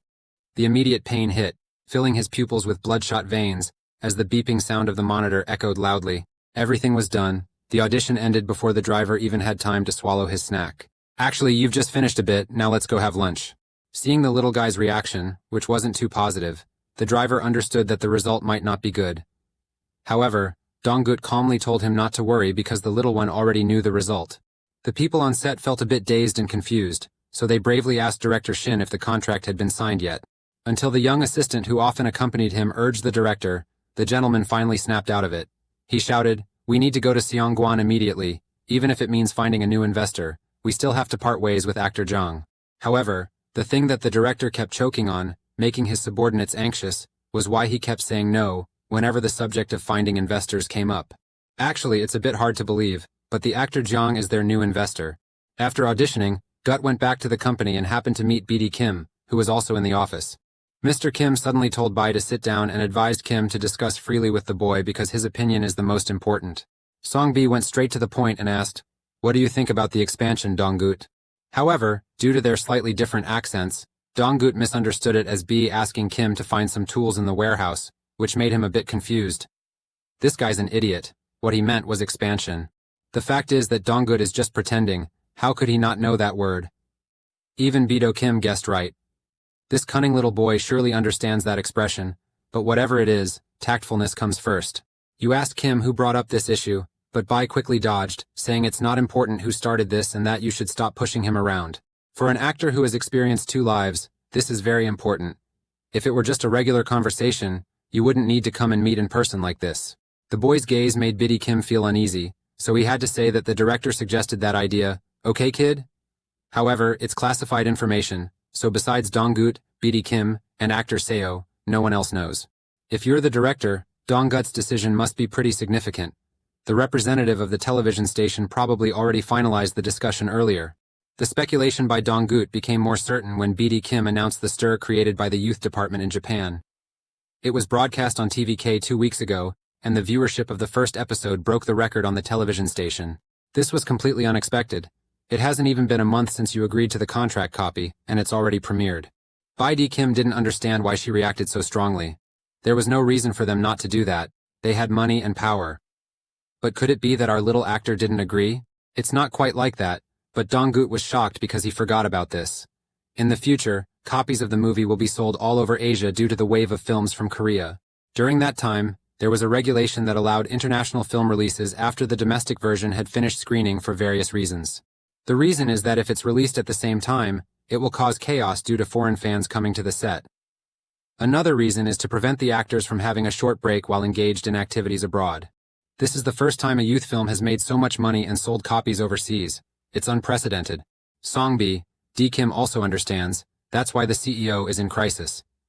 It seems that in Japan, the price of the copy for the movie's extension will be doubled. They must have thought it would generate huge profits due to the film's popularity. Dong-gut probably declined the screenwriter Hwang's offer, but I'm a bit curious about Seo Min-hai. The result was quite surprising. SEO's team agreed to do it, and she decided to go with Dong-gut's decision. You didn't expect her to decide that way, but no matter what you say, the answer will be the same. That means not agreeing to further development, stopping the story where the scriptwriter wrote it beautifully. If we keep pushing it forward, it will ruin the original storyline. The expression on Biddy Kim's face clearly showed regret, but it was something Dong-gut was certain of, even if some others didn't think so. Kim was very flexible. If the goldfish didn't agree, there was nothing he could do. Biddy Kim stretched and greeted Mr. Kim before leaving. He looks pretty relieved. Even Dong-gut understands the pressure that Kim is facing right now, while CEO is curious about the discussion as he senses the atmosphere is quite good. Dong-gut informed Mr. Kim that he would decline to make the extension of the movie. Suddenly Dong-gut discovered something and needed to apologize to Mr. Kim. He should have considered the company's profit more instead of making such a biased decision. Mr. Kim Hwa-hwan told the young man to relax and not to apologize like that, because in his eyes, if you are already an actor, you should have your own value. The atmosphere at the port city seems livelier than usual. Jiang told Dong's mother that it felt like there were more guests than usual today, and they seemed to be from another country. When she perked up and listened, her aunt was certain they were Japanese and part of the group. At this moment, a group of Japanese women came shouting towards Mother Dong-gut's stall. She overheard them talking about Kim Do-chin. What the hell is going on? On-Seon news spread rapidly through the press, while Dong-gut heard from B.D. Kim, a famous youth figure in Japan. But you don't understand the current situation. There are a lot of people in the filming area. Suddenly the ghostly face of B.D. Kim appeared, startling her. He struggled to say, "Don't go outside." Finally making his way inside, Dong-gut quickly asked who they were. B.D. Kim warned him to keep it down. They were fans of that girl, fans from Japan. Finally, everything seemed to be out of control, making Kim feel overwhelmed. If this keeps going, he will really have to call security and set up barriers. However, our August boy confidently reassured BD, "I'll take care of this." As soon as he finished speaking and before B could react, Dong-gut had already rushed out. The entire crowd shouted with excitement upon meeting their idol with a radiant smile. All the people in the studio were worried the boy might get hurt if he stayed here, but Dong-gut seemed fine. You borrowed the megaphone for a moment and started saying a few words to the fans. It was an honor to meet them here. You also wanted to shake hands and sign autographs, but as everyone could see, the crew was dealing with some issues in the film department, so you promised to have your team arrange a fan meeting as soon as possible. B.D. Kim was shocked because actor Dong-gut was speaking Japanese, but when did he learn it? Regarding Dong-gut, you've managed to calm the tide of those fans. A final word to fan, I think today I can only satisfy you with my appearance. So Kim Do-jin sends everyone a sweet promise, and this is what people call dubakiri. After everything was settled, B.D. Kim couldn't believe whether this was a waiting room or a duty-free shop. More than anything, I'm really curious when No started learning Japanese. Spill the beans. Honestly, all his life going around doing business, he has never seen anyone treat fan as well as Dong-gut. A truth behind the scenes is that he was obsessed with filming with someone in his past life. So that's why it turned out this way. It's just a bit of learning. Although he never received fan letters in the past because he only played supporting roles and didn't stand out, his impression wasn't good. Two cats are thoroughly enjoying playing with feathers, and in addition, B.D. Kim is sharing his feelings with the young actor. This morning, Dong-gut, like a god, stepped into the battle and spoke proper Japanese. Even he, a man, thought she was super rich. But the beginning was fine, but later on, you started speaking sarcastically. Dong-gut exposed it right away. Just say what you want straight up. The true nature can't be hidden. Bai inquired if you had any projects lined up because next summer, the SBS station will be releasing some blockbusters. So a small suggestion, why not give it a try? After finishing the movie there will be a few months off and that's the perfect time to start a new project. However, the main thing Dong-gut cares about is who will be the lead of that blockbuster. Who else grows potatoes here? Kim asked Dong-gut because he wanted to take her to the top. In the eyes of Gut, Kim really seems like a generous person, so he asked if this masterpiece must have cost a fortune, and if there's any difference. This kid sure knows everything, and you didn't really hide anything either. The film department is fiercely competitive, so when the opportunity comes, you have to try harder to get support. So the final move of B.D. Kim seems a bit threatening. You want to move to another area instead of getting support? On the contrary to what Kim had imagined, the boy's calm reaction allowed him to guess everything through B.D. Ma's response. It seems that he has set up a television station recently. Caught off guard, B whispered to Kim to keep it down. No decision yet. He had planned to keep it hidden, but who could have predicted that actor Dong-gut was so clever? Honestly, the SBS station isn't bad, but after thinking it over many times, it still doesn't feel right, and he's sure he'll die with the label BD Trung Bin before becoming an SBS. Of course, he's not in a rush, even if it takes a year or more to learn here. Dong-gut remembers someone saying that he was like a migratory bird, but he can somewhat understand him because he's been in this smokeless industry for so long. Bai shared just that much, but BD Kim Sindong urged secrecy. If you're a reporter, consider this an embargo, never to be broken. But who knows?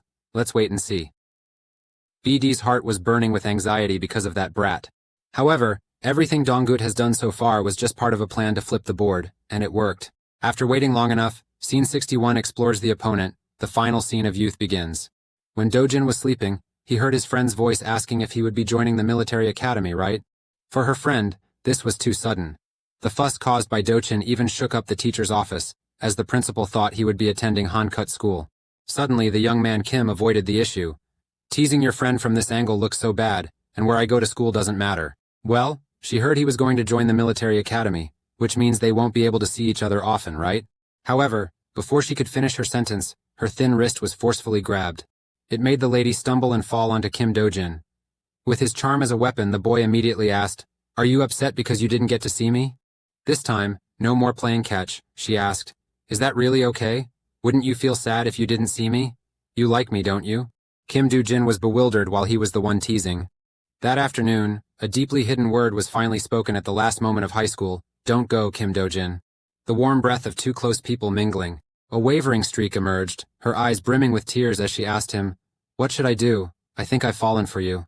When the director called cut, Seo Min-hae still hadn't snapped out of character. The young girl's cheeks were still slightly flushed. Dong-gut quickly stepped out of character, returning to being a likable junior, and thanked the senior for the hard work in acting together. Seo Min-hae couldn't hold back and left to prevent everyone from seeing the emotions on his face at that moment. Of course, no matter how many romantic movies this young actor stars in, he won't understand it. The manager followed Min-hae, laughing and asking, "Why do you look so disappointed? Actor Dong-gut is definitely a talented person, so he will act well. Who would have thought that he would be even more incredible by treating foreign fans so well?" The more the manager nagged about Dong-gut, the more it gave her a headache. She didn't know what to do because it seemed like she liked it, while the manager only wanted to hire. Finally, this ambiguity made Min-hae frustrated. Forget it, she didn't care anymore. The tears fell, whether from still being in character or genuinely angry at herself for ignoring her own feelings. Either way, an actor's life can't afford such confusion. Not long after the film wrapped up, the situation became busier than ever. Dong-gut received a call filled with complaints from Beatty when he struggled to make sure the director didn't hate the boy for that rejection.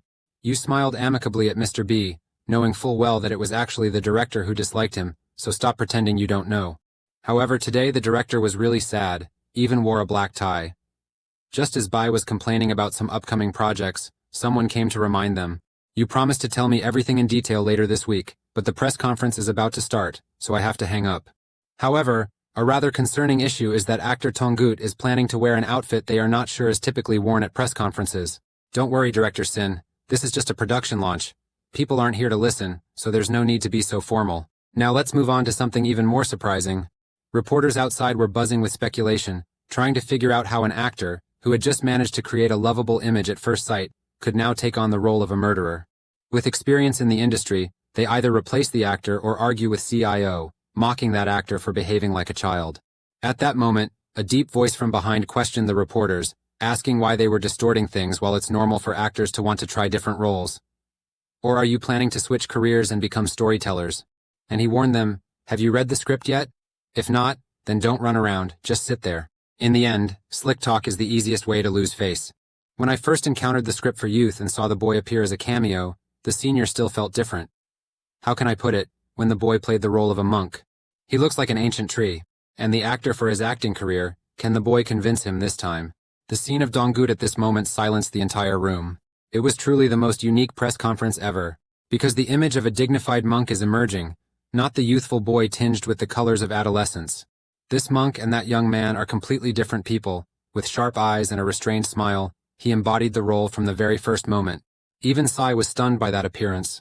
The journalists suddenly turned into fools when they forgot to pull out their cameras to film and shoot. Now after a distraction, starting with the filming crew of The Confession of the Teacher and the actor Yu Yu-jeon. Looking at everyone's reactions, Dong-gut guessed he had made a pretty good impression. And it seems like the words "don't worry" don't comfort the director at all. Just at this moment, a question was posed specifically to actor Jiang. It was not suitable for minors, so is there any reason why he chose The Confession of a Priest for the role of a murderer in this project?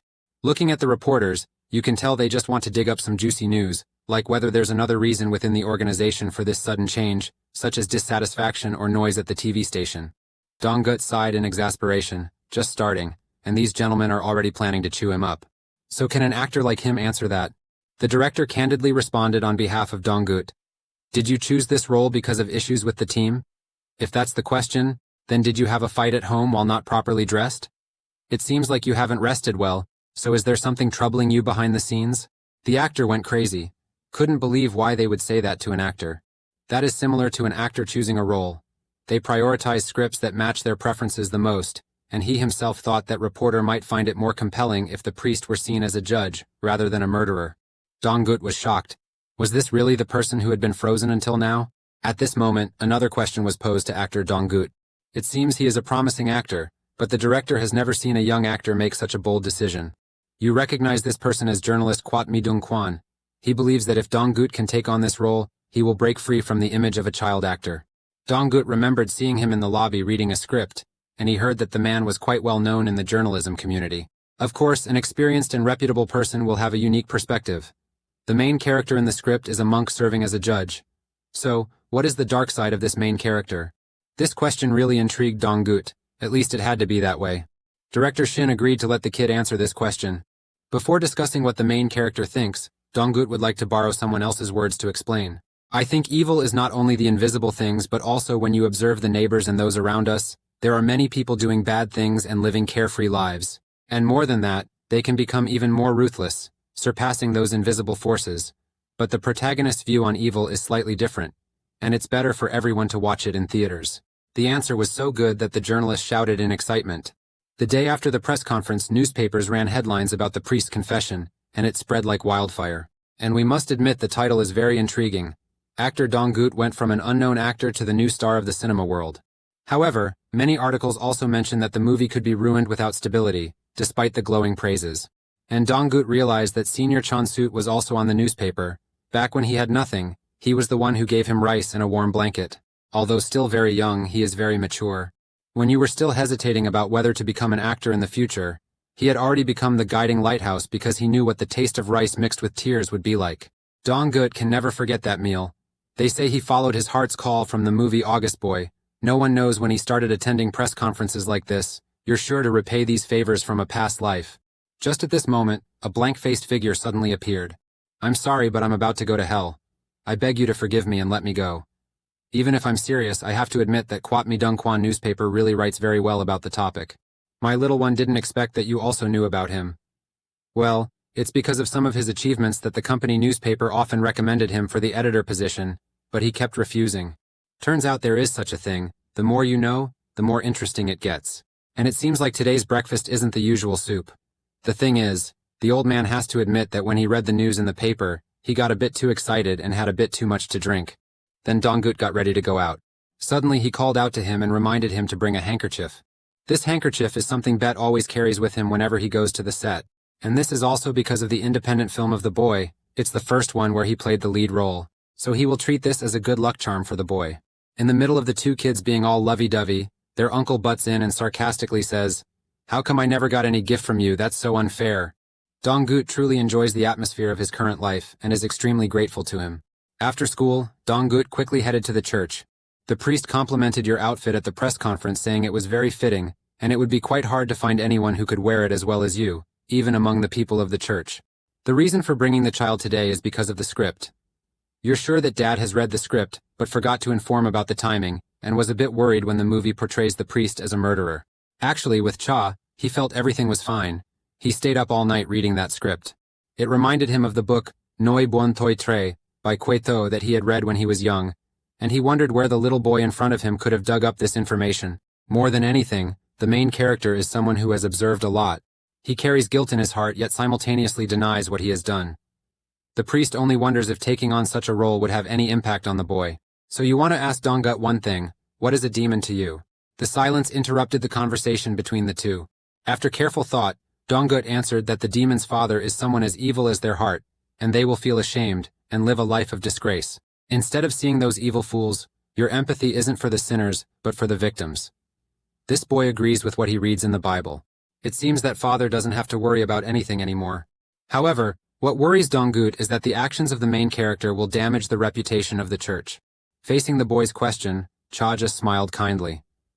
There is no one completely accurate answer when it comes to religion. Believers must choose what they believe in, and religion cannot be forced. So what's written in the script isn't that important. This is the world of free speech. No matter what the movie says, it won't change the believer's faith. It's clear that he believes in the power of religion. Dong-gut felt much relieved. The conversation between the two people lasted until the sky darkened completely. While Dong-gut was calmly preparing for his role, storms were already brewing at SBC. The plan for the movie's wrap party is driving the director crazy. B.D. Kim, bright-faced, suggested hosting the party at two places, one being the theater and the other being Hangui, a very expensive venue. The director was visibly irritated with that kind of party ending. They were so close to sealing the reporter's contract. What nonsense was that? And Kim was like, I'm already familiar with you. The more relaxed he is, the more the director gets heated. Do you think those people are just coming to the party? Reporters will be there too, along with the chairman himself. Yet they still plan to hold it in a theater. Despite the director's request to change hotels, Kim's facade remained the same, and he even raised his voice, telling the director not to be outdated. It would be much easier to choose a restaurant, but the actors and crew wouldn't feel comfortable, as if it demanded a certain status. The wrap party is a place for the crew to relax, but if reporters come and interview, even the director would feel bad about it. Besides, what if the president comes? Can't they just eat and have a good time? The translation in English according to your requirements is, it is true that Kim is quite stubborn, but his arguments are very precise. Another reason to hold it in the theater is that everyone agreed to watch the final part together, so we need a big screen, right? It seems that Kim is gradually succeeding in manipulating the director's psychology. He knows very well that the director isn't exactly comfortable being behind the scenes.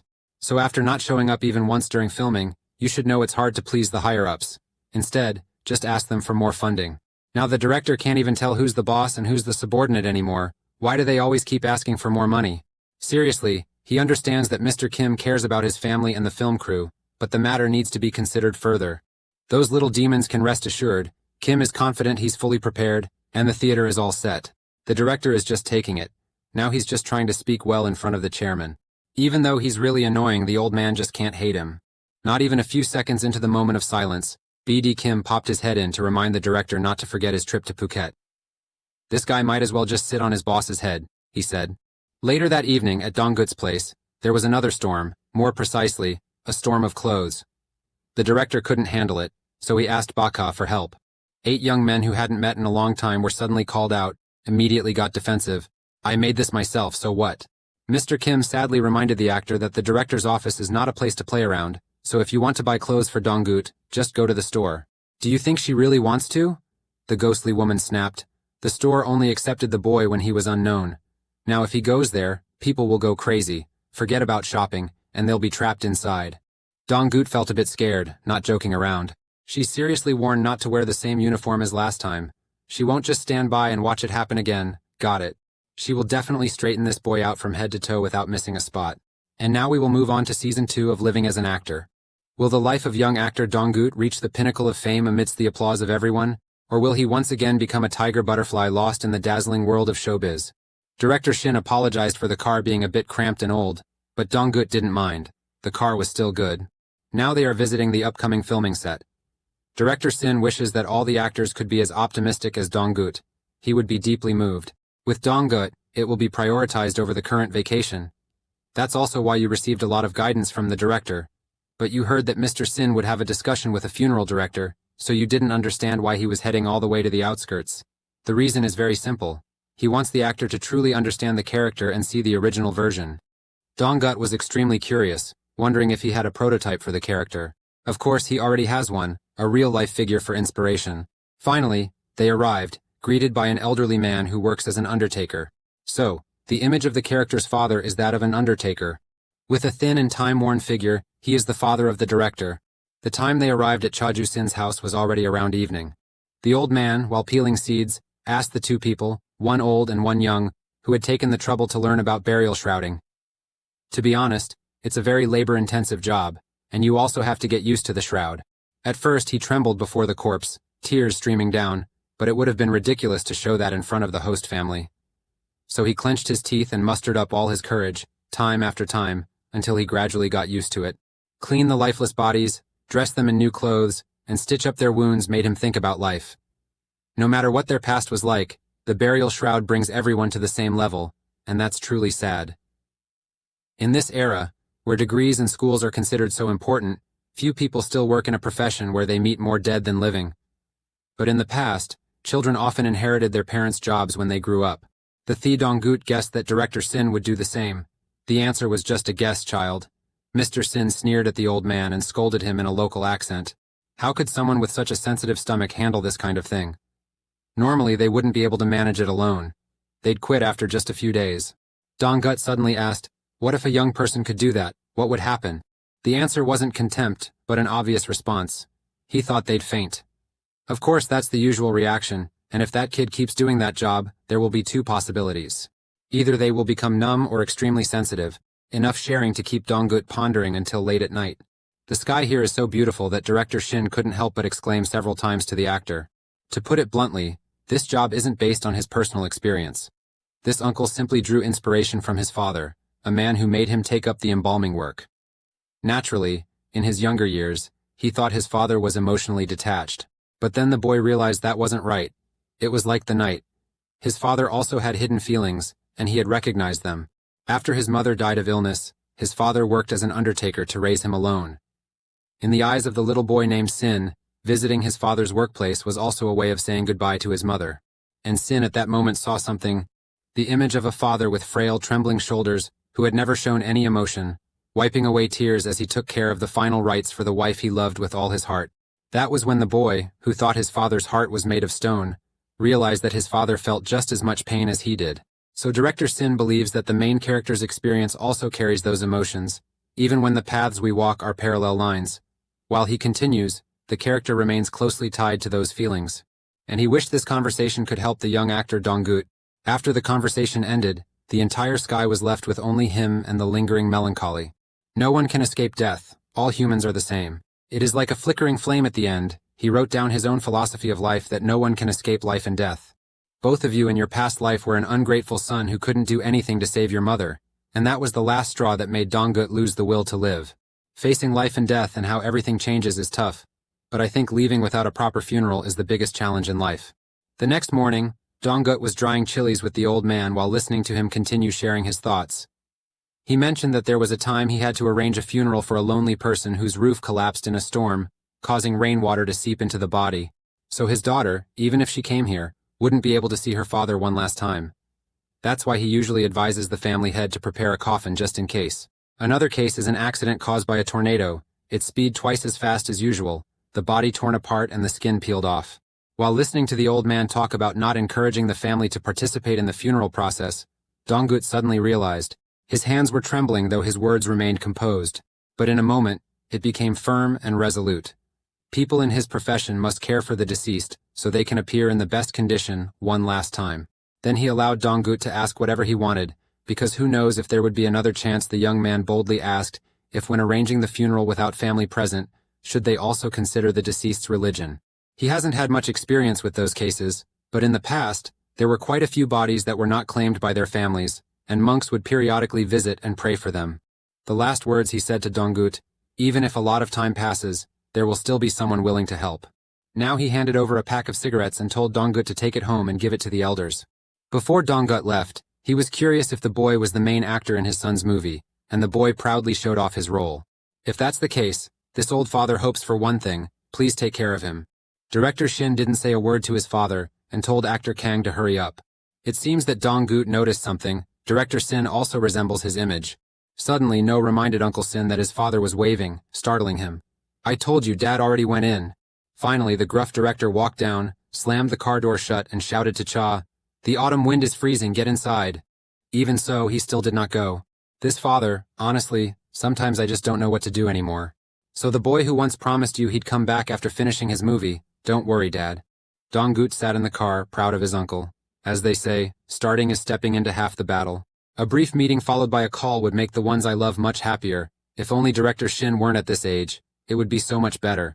After a short time, Donggut had to go to Haegwan Entertainment Company. Honestly, you still don't understand why Than is learning to dance here. Now let's take a short break. What could be the reason why Donggut suddenly started learning to dance? For those who forgot, in episode 4, Ba Donggut promised a meeting with Fan. And who would have thought that the company was truly serious about this meeting with a reminder from two seniors? Don't think about going there and playing Miss Congeniality with Fan. So Mr. Kim suggested that with your current singing ability, you should also work on developing your dancing skills. And then because the director of Haegwan Entertainment is a friend of Mr. Kim, that's how it ended up like this. Just at the moment when Song arrived to greet Donggut by chance, he was quite surprised because he thought the manager had gone to Phuket already. It turned out that Min Hai and another manager had gone there while he needed to take care of some tasks here. Knowing she's about to hold a fan meeting, Song boldly offers to change the team. Donggut just smiles at the manager, jokingly, with such a sense of humor. Just in time, the tour guide enthusiastically ran out to greet Donggut, hoping he would have a pleasant experience. And the actor's rehearsal time begins. The teacher was very impressed with Donggut's flexibility, even as an actor. Usually if you have a flexible body like that, it's easy to form a habit, so the teacher thinks that on the first day the young man was a bit stiff, just try a little more and it'll be fine. Is it really okay for Donggut's joints to be as stiff as a robot like this? Just relax. There's still one more week, so take it easy. The boy was visibly disheartened despite the teacher's encouragement, but she wasn't afraid of the hardship no matter what, because she was a big fan of Donggut. He was quite surprised that the teacher was a fan of his. To be honest, that youth drama was extremely popular, so even during breaks, the veteran coaches talked about Donggut, but he still didn't know who many of the actors were, though they were all handsome. So what? To the teacher and everyone, beauty isn't everything. Behavior and attitude matter the most. No one would put off their rest to attend a fan meeting. So honestly, Miss Kwan was extremely impressed with the interview where you wore the monk's robe. This kindness fills Donggut with indescribable joy. In his past life, they only called him a deranged bastard, yet somehow, his image has completely transformed. Unintentionally, Donggut's charm was on full display, and the teacher, flustered, eagerly wanted to bring him some water. Donggut thought it was impolite, so he went to get it himself, but as soon as he opened the door, he bumped into two ladies. Not just one or two people, but a lot of people. While the little boy didn't understand anything, the impact of that beauty was enormous, making everyone blush with embarrassment. It's the reality of meeting someone that touches your heart. Mac Hak in the music production department is in a dispute because director Bo Mong Ran asked to make the OST more distinctive, which annoyed the composer since those who don't understand music are being overly opinionated. The musician also received a message from the director, that guy who's always rambling about a new project, and the manager had to reach out to them hoping to handle the music issue. And here is Choi Do, the music production director, angrily questioning who the actor is. To speak about Choi, he is not just a film music director but also someone who won the Favorite Award with his debut work, showcasing his rare technical talent. When he was dreaming of a career in piano studies during his youth, an unfortunate wrist injury forced him to give up on that dream. The talented man accepted his fate, and after becoming a music director, his name quickly became famous across Asia. And his expression when the assistant informed him that the singer was Donggut was genuinely shocked because he had spent more time abroad than in the country and had no idea about what had happened.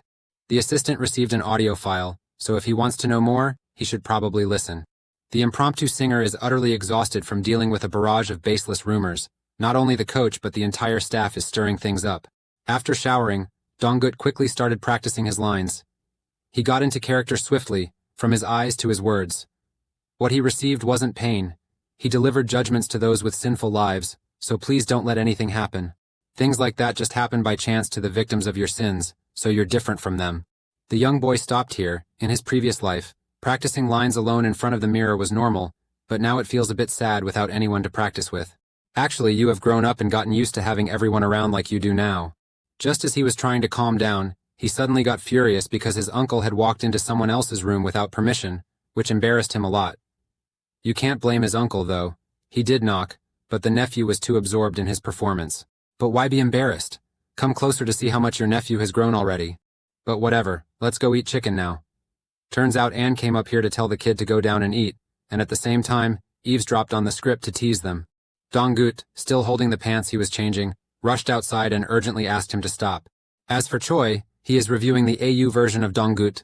The words he had seemed inadequate to describe his current feelings, so he called his assistant to ask when this would end. Ko Ho-jin informed you that the schedule would last about a week. But surprisingly, the director announced it would be done in 2 days. Mr. Awet T is definitely very inspired this time, and I bet he won't regret taking on the role of OTT for the priest's judgment, because it will resonate for the next 10 years. At that moment, when Editor-in-Chief Kwat was interviewed with a question about events from a decade ago regarding actor Donggut's materials, to be honest, he knew that talented young man when Debat was around, but he didn't know much about his time as a child actor. At 18, the young boy starred in a blockbuster youth film, and later, he even accidentally met actor Kang while he was practicing dancing. Those were 2 chances to cross paths. About his youth, the reporter still remembers he was a big fan of the movie from 10 years ago, and the rumors started weaving from there. Kim Jin, who was the director responsible for filming at that time, is now the head of the film department. Writer Hwang has also become extremely popular in Korea, and of course actor Donggut needs no further introduction. Indeed, when recalling the times new actors were cast, Bo Toi Tre was lucky to become a hit, and Jiang's fame skyrocketed overnight. However, when the public believed he would continue his studies at the High School of Film, that actor chose his next project to be an 18-plus movie, Confessions of a Monk. During that time, many articles emerged, with some reporters even writing conflicting news claiming that the actor's favoritism from the school had made him arrogant. But you yelled that's not the same thought. An actor's role is to act. They shouldn't be disturbed by others' opinions, and you highly respect the actor's choice, Jiangi. About the next question, he boldly asked the editor-in-chief if he remembered what happened during Jiang's first fan meeting. Here is your translated text. This guy has quite a bit of information. In fact, the reporter asked this because fan meetings from 10 years ago were quite rare, and when he worked with Donggut's team, they refused and said they knew nothing. However, from what was vaguely heard, it seems the head editor was also present at the fan meeting. Mr. Quat understands everything, understands why Mr. Kwan didn't mention that they don't have Tet moments.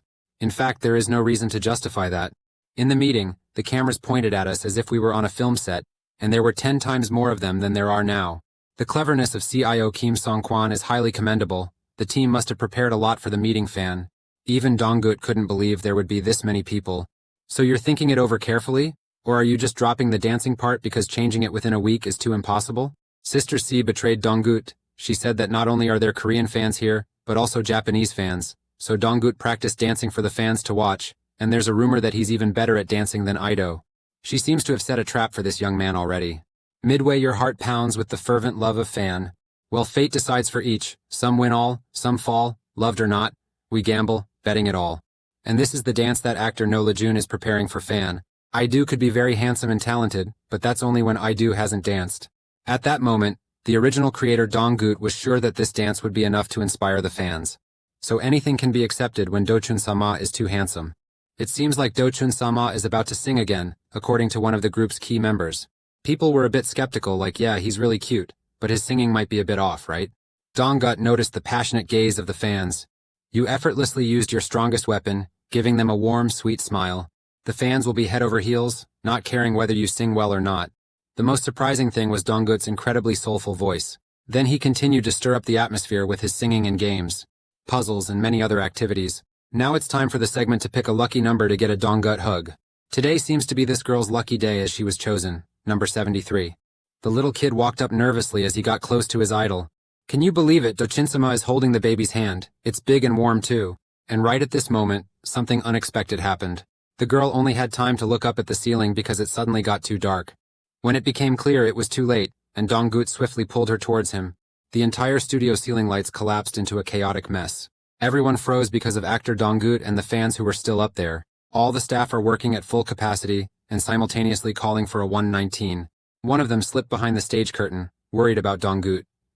Luckily he's fine, but first they needed to ask if this person was okay. That girl finally dared to open her eyes, and what caught her eye was the image of Donggut gently and tenderly protecting her. Now these people are just learning exactly what happened back then through Mr. Quat's account. Because 10 years ago, the internet wasn't as developed as it is now, and because of the darkness, fan couldn't see the full scene of the falling light, so at that time, actor Zhang personally went to talk to the press. The reporter was really curious about what he said. Donggut smiled and said that this wasn't a serious issue, and he was thinking that the accident might scare the girl fan not if it got more attention than necessary. Fortunately, the Japanese girl wasn't hurt, and actor Zhang only had a wound on his back. What's impressive is that even in a critical situation, he managed to stay calm for the fan meeting. The girl has now become a veteran member of the fan club of actor Zhang. Just as the assistant reminded the man to deal with some tasks, he immediately told the team to get back on track since time was limited, so they should focus on finishing up. It seems the reporter is still waiting to mention the movie by the actor Donggut Debat, The Confession of the Priest. As someone who has lived through 10 years, he proudly talks about it. From the first film, the subsequent shoots of Donggut were remarkably different. Even now, he still feels a bit of a shiver when he thinks about that guy's outstanding acting ability. And the relaxed atmosphere for work that he created is something you can never forget. At that time, Ngai Kwat was also present at the first press conference for the movie, The Confession of the Priest. Director Shin told him to feel free to look around, and then consult with the cinematographer because adjusting the camera angle upward would now require more time for these two scenes. Mr. Camera confidently assured Director Shin, I've prepared everything, don't think I haven't reviewed that. Director Sin was more eager than anyone, asking everyone to understand that this was the first shoot, so he hoped the cameramen would capture beautiful scenes, making it as smooth as flowing porridge. Donggut sensed that everyone was worried, probably because it was the first day. Right at this moment, you run into your senior. Donggut respectfully bowed and introduced himself with great formality, even though it wasn't really necessary since they had already met at the press conference. He felt a bit jealous when the kid called him uncle but called him senior, as if it made him look a few years older. The little boy giggled and promised to call veteran actor Kim Hoon-sup uncle. Uncle Kim, like veteran actor On, is one of South Korea's top actors, and a strong contender for the Best Supporting Actor title. At the same time, he was also the figure that Dong-gut always aspired to in his past life. Saw that he was about to lean on the seat, so driver Bong-chun gently reminded him not to lean on the seat. Then, even if you said you were fine, he still handed you an ice pack to soothe the pain. Dong-gut wouldn't rest despite being injured at the fan meeting and stubbornly continued filming. Midway, director Sin approached Dong-gut, but he seemed too formal, so the boy calmly said, "Uncle, just speak comfortably. If you keep using honorifics, it'll feel like we're not that close. More than anything, I'm here to help the kid with content and guidance, and Dong-gut's intuition is truly strong." The director has to admit that, and even more surprising was that Dong-gut knew Mr. Sin was worried about the filming schedule. It's hard to believe, but now he wants to introduce someone to Dong-gut. This is the new music director who recently returned to the country. Dong-gut unconsciously blurted out his name in surprise. Mr. Choi found it strange that the child knew about him. You try to find the right words to say, but deep down, you're already screaming, of course, you know, because he's the one who helped you a lot with your role. Song with Chu's immense popularity in Asia, Choi has become one of the major icons of the film industry, even in Hollywood. When you were still playing an extra in your previous life, this globally recognized director confided over drinks that the supporting actors were terrible. He couldn't come up with any melodies for them, and Dong-gut has interrupted the film crew ever since. However, Dong-gut doesn't want to remember that time, seriously. You've improved your acting skills. Dong-gut started by expressing his admiration for the projects nominated by the uncle's team from Busan and Mongra, including the interview after winning the favorite award. Because he was nervous, the young man misspoke, hoping the movie would only be shown in theaters in China. Fortunately, he handled it well by using some articles written about him in Chinese media as a shield, so he managed to get through it. Song Dong-gut had to turn to confirm with director Sin if he really intended to introduce this person to him. Exactly. Mr. Choi traveled all the way from Young yesterday, and today will be in charge of the OST department for the priest confession. Dong-gut felt a bit anxious about facing such a renowned and talented person on set. But anyway, you'll show him another side of yourself. Now begins the scene of a confession from the criminal. The inspector raised his voice, questioning the other person if he was a monk. That person didn't say a word, and the atmosphere turned somber. The man shouted furiously at Kim Moo-chin, "Stop stalling for time. You've already executed 6 people. How can you maintain that monk-like demeanor after doing such a thing?" The interrogation room is connected to an observation room where many people are listening in, but the other side can't see it. Right at that moment, a request came through from the headset. "May I have a few words with him?" The inspector left, replaced by a middle-aged man. From start to finish, Kim Moo-chin showed no reaction. The person gently held the cold handcuffed hands and then whispered, asking they Matthew what had happened. Finally Matthew spoke, his eyes vacant, his words halting and confusing. "Your answer is the question. Arrogance, envy, wrath, sloth, gluttony, and lust. What do they mean to a senior monk? In other words, these are the 7 deadly sins. And that is why he killed them." When Matthew was studying the doctrine, he kept wondering if sin and punishment really existed, and the teacher discovered that it doesn't exist in reality. The victims have perished and become one with Mother Earth, while those bastards still live their lives in freedom. So please don't ask why. Matthew's voice was strangely calm. He said it was like how they couldn't erase their mistakes, and we couldn't wash away the stains we created. It seems that Captain Two-Tray-Cop already knows the culprits who committed the 7 deadly sins, yet I couldn't kill the last one. And do you know what that is? The pupils of Truong Two-Tray-Cop contracted, he knew well, it was greed. And it seemed he realized something, so he stood up abruptly, ignoring what Matthew continued to say. Criminals are like the seeds of wild thorny plants, countless crimes hidden deep within their hearts. Matthew grabbed the hand of Truong Tu-jai and questioned, "How can a person have such insatiable greed and continue walking with a heart as cold as stone? How can there be peace of mind thinking justice is being served while others are suffering, and their hopes are hanging by a fragile thread? Not only drained their vitality but also their families. Those lingering sins will never be erased." The final words of Matthew, the greedy soul. Death is the rightful punishment. Fate has been sealed. And he looked at Trey Cop with a judgmental gaze, the vortex of crime like a black hole.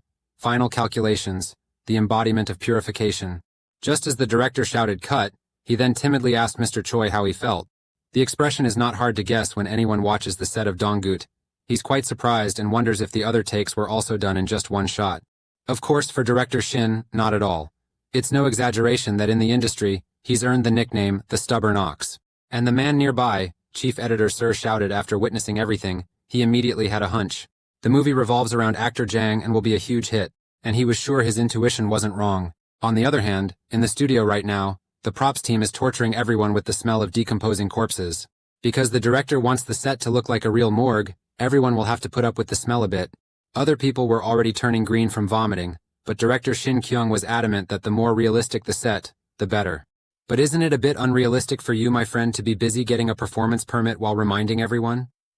Holding the permit in one hand and moving corpses with the other sounds like fun. After struggling to spray all sorts of scents, the next scene began. Kim Moo-jin's father had died in a car accident, and the perpetrator had fled. Director Sin vividly recalls how earlier this afternoon, Dong-gut auditioned like a professional killer. In the current scene, he is Kim Moo-chin Matthew, a young student of a religious school. The child is enduring immense pain as they stand before their father's body, which has been torn apart to the point that it cannot be put back together completely. And Kim Moo-jin, a student from a religious school, personally received his father's body. Though still at an age not yet fully matured, he had to force himself to suppress his grief. It is similar to what Uncle Sin shared, that when he was young, he thought his father was a cold-hearted person, but later realized that Ba was a person full of emotions. And sadly, that child once thought they were like their father, believing they too would be cold in the face of death. However, everything will burst out when it reaches a certain point. Just like how Uncle Sin once said, "I'm sure the main character thinks like me, even though our paths differ, their heart isn't made of stone, it's just something we've intentionally kept hidden." The monk is the one who will become the future murderer, gradually erasing the last bit of emotion here. Director Sin noticed that he was truly immersed in the story from Kim Moo-chin's hometown, and that was how the priest's confession began. After a tiring day at work, Dong-gut returned to the life of an ordinary person.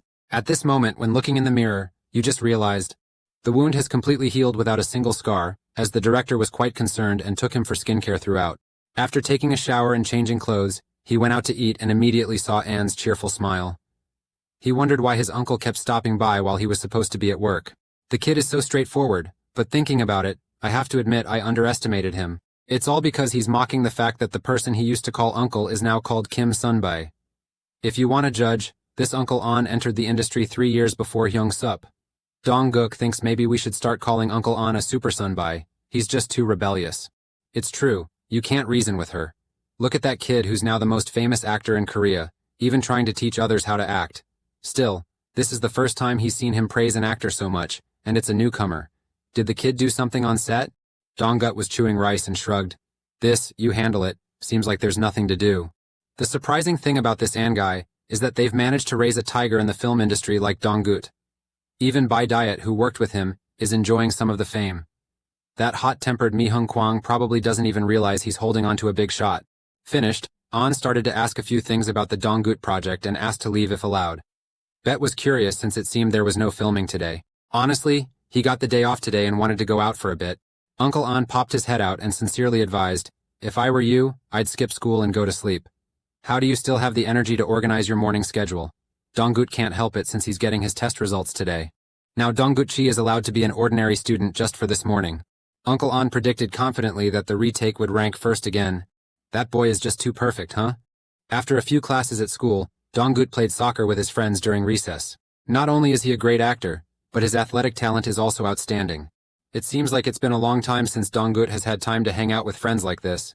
You can't understand why the director wants you to sacrifice your youth to stick to the studio when your school days are really hard to relive. The fact that Dong-gut going to school could easily cause a commotion. The juniors are always waiting to hand you gloves to wipe your sweat. Although he's famous, the young man is still having some trouble adjusting since it's been a month since his youthful days. However, you skillfully refuse, saying no need to do that next time. I always sweat after working out, so I'm already prepared. Right at this moment, a voice like a ticking time bomb loudly called out the full name. As class president, the only one who snaps at Dong-gut in this school, she loudly declares that whether you're famous or not, the tutor is still looking for you. However, despite her tough exterior, she's actually one of those who want to offer a helping hand. In the office, the teacher asked Dong-gut about the schedule. Though it's a bit hard to say, instead of coming to class, he hopes you'll help this beloved teacher prepare for the lesson. Each class has a student assistant, but he doesn't want to add more burden to the class leader. Dong-gut immediately accepted because he felt bad thinking about how she had to handle this alone during the filming. The kid cooperated so well that the teacher was tempted to tease him, but there was something that made him curious. Could this child be a genius? With 30 years of teaching experience, This was the first student the teacher had to admit was truly smart and knew how to focus on what mattered. Donggut couldn't understand why the teacher suddenly said that. The story is that Donggut's test scores were exceptionally outstanding in the mock test. Although there's no official announcement yet, he made it into the top 100 nationwide. It seems the kid's reaction wasn't very happy. Initially, Donggut just intended to make up for the past life, but then suddenly his goals kept increasing. Even though Truong-Ti is a good launch pad, he felt it was still a bit heavy for him. It's like you're just getting a few small achievements now, so you can't be arrogant. You know, it sounds a bit strange, but it really is. The teacher's expression was completely helpless. Is this kid acting here or what? Putting the talented actor aside, maybe it's been a while since you've seen someone. A lady who grew up with Donggut as a companion and became the turning point that made him decide to live as an actor. Welcome to the historical film set, and here is your friend Don-Soo playing the role of the crown princess. However, her acting career hasn't been smooth at all, as she's lost count of how many times she sneaked into the waiting room during filming. The director won't be pleased if she keeps doing this on set. Don-Soo, still childish, mimicked the director's words to manager Kan, asking him to let Don-Soo go alone. She prefers studying the script in the waiting room because staying on set makes her feel stressed. The manager was completely helpless, just when the costume director came in and asked Don-Soo what she was studying, saying it was time to change clothes and remove makeup. In the end, Kwan Lee Kan had no argument left, so he quietly walked away. After the manager left, Don-Soo boldly asked his senior, "How was my acting today?" Of course, there was nothing to say. More than anything, this girl gave some really helpful advice when the senior didn't do well. Just as she said, closing her eyes, taking a sip of water, and thinking about the changing seasons surprisingly helped her complete the scene in just one take. But the senior wondered who taught the girl that method.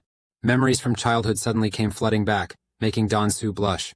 There was someone who revealed that secret to the girl, but the senior was curious about what the girl was studying. It seemed like math and Japanese. Daeon-Soo mentioned that just knowing English wouldn't be enough. Who knows, maybe their movie would get screened in Japan like the youth film. That childish remark was just amusing. How could they possibly screen a Korean historical film in Japan? It's just like youth. It's like flipping a switch when mentioning the series for young people. The girl's eyes lit up, asking if her sister had already watched it. Of course she had. The male character on the right, what's his name? Donggut. He acted pretty well, and even among their team, many female actresses liked him a lot. Saw Gyo-ru being targeted, Daeon-Soo hurriedly corrected. He's actually 10 years younger than her. Don-Soo doesn't understand why he's so popular, and the senior is a bit upset because that handsome guy turns out to be a minor. Their director also said he has a perfect face for historical films. Very quickly, Chi turned the conversation to something else.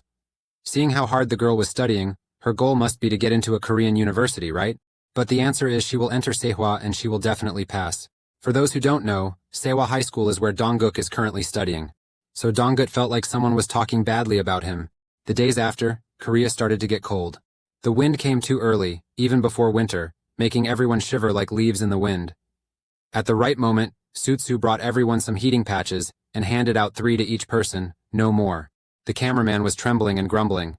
3 pieces aren't enough. Why are we saving production costs so much? We even had to do an entire surgery scene without gloves. To Ben to Onsang also expressed their longing. Don't tell them that the Onsang team has to work with bare hands. Do you want to play with disco lights or what? In the end, Ong Noi Kwe Phim argued with Ong Ko and Sang and Kaobet got stuck in the middle. Just when tensions were rising, Donggut showed up, rallying everyone to come over and eat. The boy brought roasted sweet potatoes, ate them, and got to work. He had plenty, so anyone who hadn't eaten yet could freely take some. Everyone was curious how a kid came up with such a great idea. Honestly, back when he was in Gyeongdo, he often went to the beach early to prepare the fish. Donggut shared about his situation at that time, when it was still as cold as winter because of the sea breeze. One of the things that helped him get through the cold was roasted sweet potatoes. So Chukam got the chance to criticize Trolley Bet. No matter how many times I think about it, Donggut seems like he's been living on a film set for centuries, so he's even more mature than Sa-Chu. You better learn from him.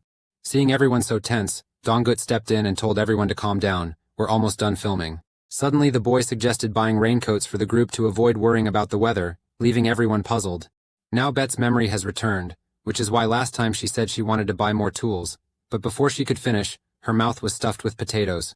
Everyone except Bet looked at the young man like a savior, saying, "It's a raincoat, thank heavens, hooray Donggut." As for the senior actor working with Donggut, he was getting his makeup done while asking about the progress of the first shoot. The assistant reported with a proud voice that thanks to Donggut, the atmosphere had become much warmer. This caught him by surprise. After all, the lead actor is the one who sets the tone for the shoot, but it's not something a rookie without experience can easily handle. Although he rose to fame through school dramas, he never saw the boy panic or get tired. This actor keeps surprising him more and more. Could he do the same if he were 18 again? Probably not, since besides acting, he couldn't even land the lead role in any plays. The new actor not only captures the main character's psychology, his acting is flawless. He can portray the nuances between different characters, which is often incredibly challenging, especially with roles that defy moral norms, but he makes it look as easy as eating candy. He was very curious about where he had learned them from. Maybe you should try that, kid, now. And right after that scene 21, Duke Ong and Thay Tu started. After many years of studying religion, Duke Ong thought it must be very tough, but when he heard Mu Chin was being ordained and would work with him, he was very happy. With Duke Ong and for 4 long years never leaving the sanctuary, so it's the same now. Therefore, young man, if there's anything, don't hesitate to ask. Mr. Tron smiled kindly and was ready to receive any questions from Matthew. He directly asked about the 7 deadly sins. What do you think of it? And the whole atmosphere fell silent. He considers it a very good question. However, the Lord has taught that if we forgive the crimes, they are pardoned. As a human, no one can avoid committing a mistake, but if we let go and forgive, we will become better people. A lifeless pair of eyes from a boy who has lost his own emotions. Excerpt from Tron chapter 20 verse 23. We can stand before God and ask for forgiveness from him. So Matthew, when you look at a cat, what do you see? Matthew had not caught up with the question from Dua Ong when asked about it. A cat nearby suddenly jumped out. Director Sin was caught off guard. The scene was spontaneous, but he hadn't been informed when to act. Whether to leave it or cut it out was the question. He guessed that they wanted to improvise on their own. Facing the question from Duke Ong, Matthew quietly replied, "Who am I to feel disappointed? Isn't he just a child of God too? We are all the same. Each type of sin is different. We are the ones who save them with the word of God and heal them. We are here in this church to save them." That's what the priest said, right? Now I don't know who's testing whom anymore. Each word this boy says is completely spontaneous, yet it fits the character perfectly. Not everyone who prays to God and the saints can enter heaven. Only the prayers of the Father will reach heaven. People outside were holding their breath at the scene. A conversation reflecting the 3 views truly made an impression. The assistant asked the director if they were keeping this scene, then suddenly Mr. Sin stood up abruptly. He walked straight onto the set after cutting the questioning scene, asking Kim why it was like that. "What will you do if he tells you to leave?" "Improvisation is fine, but you need to let us know beforehand next time," he said. Strangely, the owner who caused the incident is now extremely confused. Even his words are jumbled. Actually, Kim did not participate at all. He genuinely thought this improvised scene wouldn't be good, but it turned out like this in the end. At that moment, a cat walked by, so Kim asked many questions that couldn't be answered. That actor made him feel like everything was prearranged, and even added lines to the script. A kid could actually leave him behind. It's been a long time since he felt this way. Actor Kim is getting more curious, wondering where that kid came from. Director Sin is still in awe, even though he's already familiar with Donggut. In the evening, Mr. Kim and his group went to Donggut's house. He came here just to become a drunken mess and meet the teacher. Donggut had no idea how much they had drunk, but now they were talking about Donggut, shocked that such a young kid had become a big star and acted so well. He told Anne that because the boy was exceptionally brilliant at improvising, he praised him like that. Even if he was the one who started the improvisation, he still had to be speechless. It reminds me of the feeling when performing in front of On. The old guys were getting wasted and invited the kid to join in even though he was underage. Donggut strongly urged the 2 men to stop, and they let go, as the 2 old men clung to the boy's legs, crying, "How could you do this to those who have no one waiting at home?" Donggut couldn't understand why they kept saying he would get married. The 2 troublemakers stayed up until the next morning. There was only one person, Donggut, sober enough to cook hangover soup. The old men, gray-haired and all, getting so drunk they forget their image. Who would believe these 2 are veteran actors? Then Donggut sped off to school. Honestly, he couldn't stand the smell of alcohol. As soon as Donggut arrived at school, he immediately jumped in to help the teacher. But why did the teacher make it sound like there was so much to do? He doesn't know what else to say. Look at the situation. The Parents Association can still manage, but the high schoolers will start screaming every time they see a famous actor around here. And now Donggut is carrying the stack of admission applications to Sehua. It's a bit heavy, but something strange happened. Shoelaces naturally came undone at the wrong time. Both of his hands are holding this box too. Just then, a familiar voice rang out. People often say that when your shoelaces come undone, it means someone is waiting for you. And it's true. That brought the 2 of them back together after many years apart. The girl finished tying his shoelaces, a familiar scene but with the roles reversed. Just like Hajin and the little lady who just enrolled in Gyeongdo back in the day. That day welcomed the two with a gentle sunny morning, and you were a new student while he was already attending. It's really been a long time, Jeonsu greeted him with a bright smile, just like the way she arrived and left Busan when they met and parted ways. Donggut was in shock and couldn't say a word. The girl wondered what the first thing he would say to her would be like when they met. Who would have thought that the righteous young man of the year would ask the kid why he's here and not at the auditorium, making Donsu furious. It's been so long since they last met, and that's all he could say? Song admitted he felt a bit shy, so he steered the conversation by asking if the girl was here with her mom. She, fuming with anger, replied that her mom wasn't with her because she said she'd visit him. So now, he should take her on a tour of the school. And above all, let me share the good news with you, she will officially enroll in this school. Not even started yet, but Donggut already sees the final year of high school full of storms. The girl cheerfully reminisces about the time when the two of them played in August Boy, and now it's exactly the same, even the line about touring the school. Donggut can't believe she's now old enough to mimic him saying that line from back then. Donsu surrounds Donggut like a little sister showing off to her older brother, remembering exactly what she did as a kid. In contrast, her brother gloomily tells her to go to the study room, warning that if her grades aren't good, she won't be admitted. You haven't even tried. You're too pessimistic. The girl is confident she'll pass the exam. She may seem like that, but she's really smart, balancing both acting and studying. The girl wanted to know how much he was following her, so she asked if he had watched any historical movies. Seeing Donggut's face, she knew he was lying, so she asked, "What role did I play?" Donggut boldly guessed that she might be a princess or a servant, and the little girl got furious. The Jiang family liar had to make up for it and do whatever the girl said, which was to take her to an exhibition during lunch. Lightning struck with a loud bang right by my ear. That basically means ditching school, doesn't it? He thought of himself as a model student, so it was a bit shocking that he was actually the one who skipped the most classes to go film. He figured telling the teachers probably wouldn't be a big deal. However, you really don't understand why the girl chose the art exhibition. The reason is simple, her aunt opened it there. On the other hand, when the priest's confession was filmed and is about to be released, there are many issues surrounding it that director Sin must address, such as the clothing sponsorship from Daquan, and whether their company is asking if BBO agrees. I don't know how many times Mr. Shin will have to repeat himself to get through to Seok-chu, but honestly, there have been many offers since the movie started filming. He told Seoju not to rush into any decisions and to have them wait, including Daeguan, because when they film the scene where the culprits are caught red-handed with their earthly sins, there's probably going to be a branded lace involved. And he's sure that young Seoju has already spoken with the press, hasn't he? As planned, there seem to be many proposals. It's good that they're quite curious about them over there. This is the perfect time to launch ads. Song Sot anxiously asked the director what he planned to do during the break, hoping he wouldn't just lock himself in some office again. So, he suggested going fishing. There's a great new fishing pond on Mount Sandut. The department thinks he's a robot or something, barging into the office, but either way, he doesn't want to waste his precious vacation with Seo Chu. Generally, he has to hang up now and spend time with Donggut too. Actually, looking back, it seems like he really does need some rest, huh? Just at that moment, Director Shin was standing at the entrance to the art exhibition. While looking at the painting, he thought of Donggut. Thanks to him, the crew didn't need to shoot any additional scenes and had more time for themselves. That kid sure brings luck. At that moment, a painting caught his eye. It seemed quite good. Its name is Thoai Lai. When the sun sets and the dust starts blowing, whether the dog on the hill is the dog I know or a wolf that could kill me, a lady comes next to the director and says a few puzzling words when she sees him praising the painting of the dog and the wolf instead of the French people. Usually the exhibition doesn't have visitors at this hour, so the guy giving compliments here made her a little curious. And strangely enough, just after mentioning his love with Seo Chu because of the crime of going on vacation alone, his love came to the director. Let me introduce myself as artist Lee Sudan, and this is the painting I created.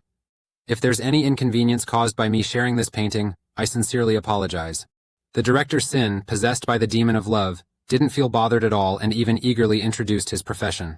But misfortune never comes alone, and they happened to run into Donggut, who was with a little girl. Furthermore, that lady is Doensu's aunt, what a coincidence. While the two aunts and nieces were happy to see each other, Director Shin was startled. A few days later they returned to the set to film. Director Sin kept pestering Donggut to ask about the relationship between the kid and that girl. He had insisted countless times that they were just close friends. With the most humorous face possible, he wondered just how close they had gotten for the diligent student of the year to skip school to attend an exhibition while still in his school uniform. He was clearly imagining an overly romantic dating scenario. Donggut refused to be outdone, snapping back with a sharp look at the director and Don Su's aunt. It was pretty interesting, wasn't it? The one who always had a cold expression on set was now staring at her, even making his heart skip a beat. The next piece of information that Donggut gave left the director visibly shocked as he shouted out loud, "She's not married or has a boyfriend, Don Su said that." However, the exaggerated reaction caught the attention of some people on the film crew, making the director uneasy. Finally, Dong got it under control. She teased, "Do you want me to mess with the structure a bit? Let me go tell someone." The old man, having been played by the young one, couldn't say anything but was still fuming. He told the young one to stop and not spread any rumors. Serious work is being done, but they are currently facing difficulties because this is not a good time to lay the tracks, as the area is full of mud and the ground is still not dry. The lighting team has to manage so many lights over there, and it makes director Sin wonder why simply wanting brighter shots would attract any attention. The senior frowned visibly because of the director's severe delusion. He said, "If we have to shoot a 3-day scene in 5 minutes again, I'm out of here." So the director confidently assured the senior not to worry, "We will finish everything as planned." Once ready, scene 39 Ghosts in the Dust Storm begins. Mu Chin is chasing his prey across a field of dense, overgrown grass. Ma Tiu loosened the white collar symbolizing the light of resurrection on a background of deadly black and exclaimed, "Loi Shui Ri A." That is the sin of greed? He clasped his hands together and said, "Father, whether it's a woman or a man, there's no difference. If they're possessed by demons, they'll be stuck under a spell and unable to return to normal. From the crimes, you know. But aren't your fault. It's the devil's fault." The victim's hands trembled on the ground. "If people say just pray for forgiveness and you'll be forgiven, then I'll be forgiven too, right?" That name, he basically didn't understand, so he shouted out of fear and anger, "What did I do wrong?" He remained silent. Mathieu took the axe and swung it gently. The reed field that was once filled with desperate cries for help is now silent. You looked up at the peaceful sky after a mess of chaos. Mathieu felt amazing knowing the guilt had been judged and you were the one who did it. This scene is exactly like the painting Thoai Lai that director Sin once saw at the exhibition. Even if someone steps out of the shadows, they remain a loyal follower of the Lord. Are they simply a murderer? The raw cuts are then sent to the editing room, where Mr. Sin stands by and shares his vision with the editor. He thinks they should add effects like a burning field. That made Eddie uncomfortable. He frowned irritably and reminded director Shin that, "Why do you always direct me to start from scratch when we have so many things to do? Usually this starts when we're done filming." Sin said that no matter how much you talk, things go back to the way they were. He told you to stop grumbling because he just wanted a trial version. The editor, driven by the need to make a living, might scold you, but still gets the job done. Everyone knows this about the director. The purpose is just to check the crew's skills, isn't it? Just as editor was boiling with rage, someone came in calling for director Shin. In the end, someone finally rescued Anshe did already. Satchu eagerly asked the director if he had heard anything. Just by looking at his face you could tell he was a wild man. Naturally, he boldly guessed that everyone was either playing the lottery or discussing the dating scandal, making Bet all fired up. Now wasn't the time for jokes. So, Siat-Chu asked the director if he knew director Bei Chin Kwan, as it seemed the two were college friends. This director knows. He became famous after starring in a comedy film. A second later, the director's face turned pale because the hot news was that the guy was making a $10 billion movie, and it wasn't even a Hollywood film. Even though the schedule for Cat Tin is finished, Gosa will also be done soon, and they will KO Ran Kin this month. So the key point is that Beck is sure the release date is close to the priest's confession, but the marketing team is currently at a disadvantage compared to the other side. The more director Sin listened, the paler he became. Onsat had already contacted the marketing company, and they confirmed it. They said the ban was the reason for the delay in the premiere, but assured that with a little more time, the trial version would be released. Everything came too fast. Advertising costs were included in production expenses. No matter how good the film is, if the marketing isn't right, it won't earn a dime. But how can you compete with a $10 billion movie? Now they need to get to the marketing company immediately. This inconvenience brought the director's mood down. Even the actors noticed because the director kept shouting and die repeatedly. Seeing this, Donggut immediately approached Xiaoju and asked. He looked exhausted, very tired. He complained to Donggut that he didn't know what to do anymore, even if they could start filming the afternoon scenes. The morning shoot had already taken longer than expected. That won't be a problem for you, but Donggut wants to talk about something else. After reaching a place where no one was around, he directly asked if it was about the investment. Lam An was startled because the only thing that could trouble the director was the investment money, actors, and sponsorship. But since the filming budget and actors were all set, it had to be the sponsorship issue. It's hard to believe since you're just a third-rate actor, but even so, you've spent quite a bit of time with director Bet and Mr. Chun Hyung, so everyone will know about it eventually. Because you already know, Bet said it straight, it's because of director Bei Jinu. He is known as the director of comedies, but now he is working on a $10 billion project. Dong-gut was startled. If it's a blockbuster by the director, could it be a studio next to a beauty salon? Bet can't believe the little guy knows it, but it's understandable now that Dong-gut remembers who Director B is. In the past, even when you were just in high school and not interested in movies, the 10 billion project by B Chin-yu was highly regarded to the point that people recommended fast-forwarding to the final step when watching. Not only bad but also caused the Korean film industry to fall behind. At that time you even dropped out of school and secretly went to rewatch that trashy movie. Currently he's still a bit shocked that the historic failure was recreated, but the issue with the director and the entire crew is that the film and that project are scheduled to premiere at the same time and share the same parent company. So director Sin went to meet them, but as expected, they said it would be very difficult to change the release date. Dong-gut was not too surprised. From the perspective of an investor, your film is not expected to be very profitable, so it won't be able to compete with a movie released on the same day. No wonder the director is so worried. However, An Seok-chu reassured the boy that he would handle it as best as possible, so just focus on the performance and don't tell anyone else about this. It's lunchtime. The director, filled with sorrow, sits quietly in a corner. Dong-gut is considering whether to push back the release date to avoid a clash or face direct competition given the director's stance. Later that evening, after dinner, Dong-gut immediately asked for his opinion. It seems Director Shin is in a tough spot, but that's to be expected. It's hard for a director to smoothly handle contractor issues. Dong-gut also found it correct. In the Korean film industry, the contractor is the source of all funding. On the surface, it seems like there are 3 competing film contractors, but upon closer inspection, they collaborate to dominate the market, which is why the company's products cannot ignore the investor's bid. But it doesn't mean there's no hope, because of the person sitting next to you. He is the whale of the Korean film industry, a person with influence over investors. There is currently no place in the film industry that Bet Chan-hun cannot reach. So this is Dong-gut's way. You ask him if he knows the director of any investment company, like director Kim Chung-woo, but the answer is he doesn't know, just has some connection with his father. As you thought, with his help, you can meet Kim and handle the investor issue. Just like reading the mind of the boy, old Bet asked if he was planning to handle this alone. However, Dong-gut didn't do that. This issue is tied to a $10 billion deal, so how could an actress like her handle it? But if you can meet director Kim with his help, it might be possible. The way this kid handles things always pleases him. Mr. Bet exposed Dong-gut's intention, which was to help the little boy meet Kim Chung-woo's father, right? Dong-gut felt a bit uneasy. Hiding his intentions in front of the old man was truly challenging. He urged himself to keep a straight face and not give anything away. However, the clear truth is that no matter what Dong-gut wants, it requires a legitimate status. He can't just introduce the kid to Chairman Kim as an actor. So, in what capacity does this nephew want to be introduced? This point Dong-gut has already considered everything. Please tell Mr. Kim that I am the investor for the movie The Priest's Confession. He laughed heartily, full of excitement, saying that his position was justified. But suddenly he patted the boy on the head and asked if he knew how to play golf. Because if you meet it, you will have to play it tomorrow. Actor Dong-gut has now learned a new skill in an unexpected situation. Even in his wildest dreams, Dong-gut never thought he would play golf. Who would have thought a grad student would show up at a golf course? And this is an exclusive club with a dual membership card worth thousands for another year of chills. And Mr. Bet introduced the young boy to the person he wanted to meet, Mr. Kim Dae-jin.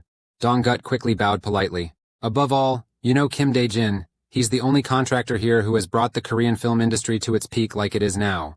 The people who learned from his empire have now become major contractors, and he has created the largest film contractor in Korea, so Mr. Kim is the one behind all the scenes. Now his gaze is on you, ignoring Dong-gut. He laughed and talked with Mr. Bet and looked at the kid like a young person everyone was talking about. Mr. Bet turned his attention to Mr. Kim Sang Dong-gut. This was the first time the boy was playing golf, so today let's just stop the match and play a simple game. Old Kim chuckled and complained to Mr. Bet and Chun Hyung about how much money he'd lost over several rounds, to the point of having to hire the chief advisor just to beat those two. Then, Mr. Kim suggested giving Dong-gut a few handicap strokes to improve his game.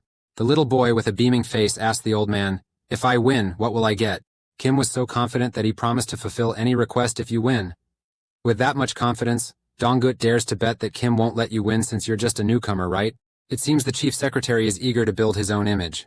However, it's not like Dong-gut is an inexperienced or weak name. Maybe you were introduced as an actor and had to arrange your time for golf lessons, so you had to ask Mr. Kim for a favor. The match begins. The ball has rolled into a tricky situation. Mr. Kim seems confident he'll win thanks to Chang-hoon rather than Dong-gut, right? The chairman kicked the ball, and the Secretary General eagerly responded immediately. After finishing, Mr. Kim, being kind-hearted, wanted to move the ball for Dong-gut since that shot wasn't easy at all. Of course, the little one agreed right away. He asked his sister for help to get the club that could hit the farthest, pretending to be a newbie, so he had to say a few innocent lines. Chief Secretary wants to remind Dong-gut of a few things when polishing near the lake, but Mr. Kim finds it so cute, he says it's fine to leave it as is. Dong-gut pretended to follow the instructions like a novice. While Mr. Kim and the Chief Secretary saw him as a child just getting used to golf, Dong-gut had already rolled up his sleeves. A perfect shot so beautiful that the Chief Secretary was left speechless. The ball rolls slowly toward the post, then fell neatly into the hole. It's not hard to guess that Mr. Kim's expression was just like the Chief Secretary's. Dong-gut is truly a talented actor, perfectly finishing that move and pretending it was just luck. After playing golf, the whole group went for a steam bath to relax their muscles. Secretary An is still in psychological shock. Mr. Kim chuckled and reassured him, "Don't be too sad. Isn't it great to go golfing and then enjoy a sauna?" Even though he lost, he was still very cheerful, probably treating everyone to dinner tonight. That Mr. Bet considers obvious, by the way. Mr. Kim still has a promise to this child. Dong-gut chuckled and revealed that Mr. Kim had said he would fulfill the child's wish.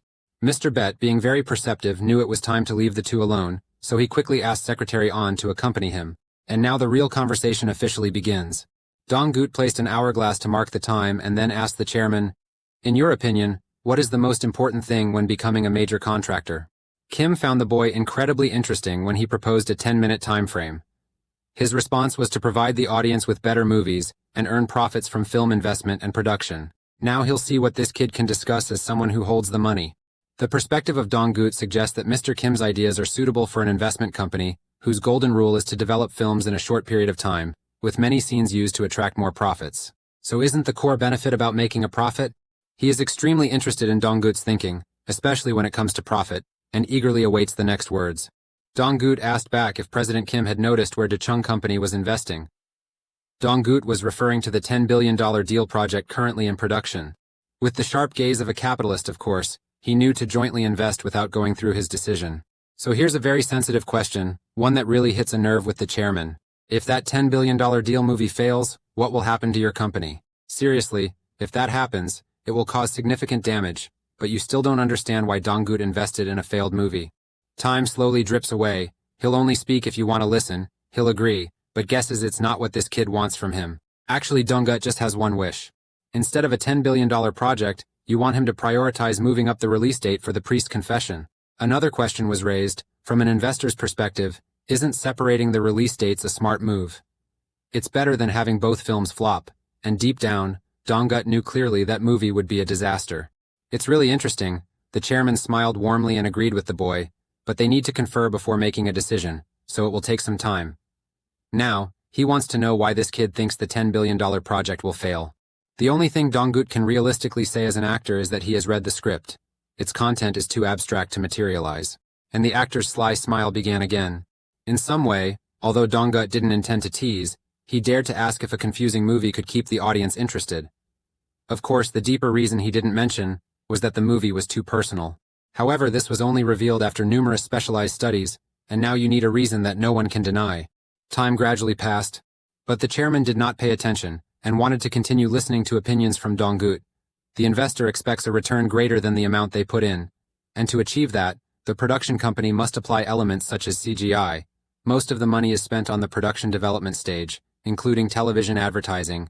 Glossy CGI and television advertising may have an impact on that movie. But the reason people choose a movie is because they like it, and if it's boring, the audience will skip it. In other words, the failure of the film production system stems from its inability to connect with customer preferences, which is the most crucial key to a movie's success. So all interesting movies struggle to maintain their position in theaters, so Dong-gut expressed the thought of staying away from that situation as far as possible. The reality is that it is the confession of the monk's sins in his previous life, and time is almost up. However, that wasn't his wish after the golf victory. He boldly told the chairman, "I have a bigger desire, but please address the issue of the premiere date first, sir." Now, even if time runs out, he is still very curious about what it means to be more daring. Dong-gut really wants it big. "You giggled, please, chairman. Treat me to some baked eggs." To dinner time. But Mr. Kim was still being sneaky and quiet. The boy noticed that his dad seemed really happy today, or maybe he just enjoyed his golf game. He liked it a lot even though he couldn't win. Kim was curious about how Dad lost while playing with the head coach, but today's opponent is no ordinary one. Chairman Song suddenly asked how old his son, Bae-doomin, was this year. No need to say what would happen next. The boy is in his final year of high school and is about to turn 16. The boy sitting next to him complained about why his father only asked Doomin questions. Chinsu is also 16 this year, so he should care a little about his family too. The person sneered, saying that if Doomin got married, who else would be the head of this family? The guy behind jumped around, claiming that if that was said, outsiders would think Chinsu is the eldest son in the family, while Chun-hee-ut and Chinsu are both sons. Overall, it was a fierce battle that no wealthy family could ignore, even making meals less enjoyable. The chairman slammed the table, demanding both to stop. He called out each person, starting with Hai, who would manage the store this year, right? I've already said not to do business without proper planning.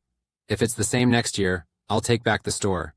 That person immediately resisted if threatened. Now it's your turn, Ba. You're all grown up in the media world, right? But if you're in the media, you've got to act like it. If you can't make money from ads and protect your reputation, what's the point? Take a good look at yourself. In the end, he had said 1 billion times that the two should not devalue the core values of the company. Now the meal is done. Late at night, seeing the old man still deep in thought on the balcony, Doomin's father went out to ask, "Dad?" Mr. Kim resumed the conversation from earlier at dinner, where he mentioned his formidable rival. That boy is an exception. He never changes the way he looks at him. Moreover, his persuasive ability clearly conveys the message without making him uncomfortable at all. This is the first time Chung-yu has heard but praised someone so highly. But he asked his son about meeting that kid, right? A week later, the warm atmosphere on set had returned despite the earlier tension. The reason for this change is nothing other than the fact that Donggut's windbreaker is back in stock. It's warm and comfortable. But why is it so expensive? Everyone gathered around asking Donggut if this was a bit too much. But the young one, while doing makeup, said the directors had taken great care of me, so these gifts are nothing significant. Now Donggut is the angel of the group, and naturally, the youngest gets dragged out for comparison. Look at yourself, the image director grumbled. He only gave me a heating patch to save production costs, while Donggut gave me this fancy padded jacket. It seems like Donggut really enjoys it. Why didn't you know he had this side in his past life? In the previous life, Donggut always mocked that good acting doesn't help with foreign relations. The most common word you hear is eccentric, probably just gossip. Right at this moment, Director Shin came looking for Donggut. He thanked the boy for the super warm shirt. Although he's smiling, that frail back of his still bears the weight of heavy burdens. It seems the contractor hasn't called back, or maybe Chairman Kim has forgotten it already. Right at that moment, a stranger wanted to enter the film crew, but the manager blocked them because unauthorized people were not allowed in. But wait, that man looks familiar.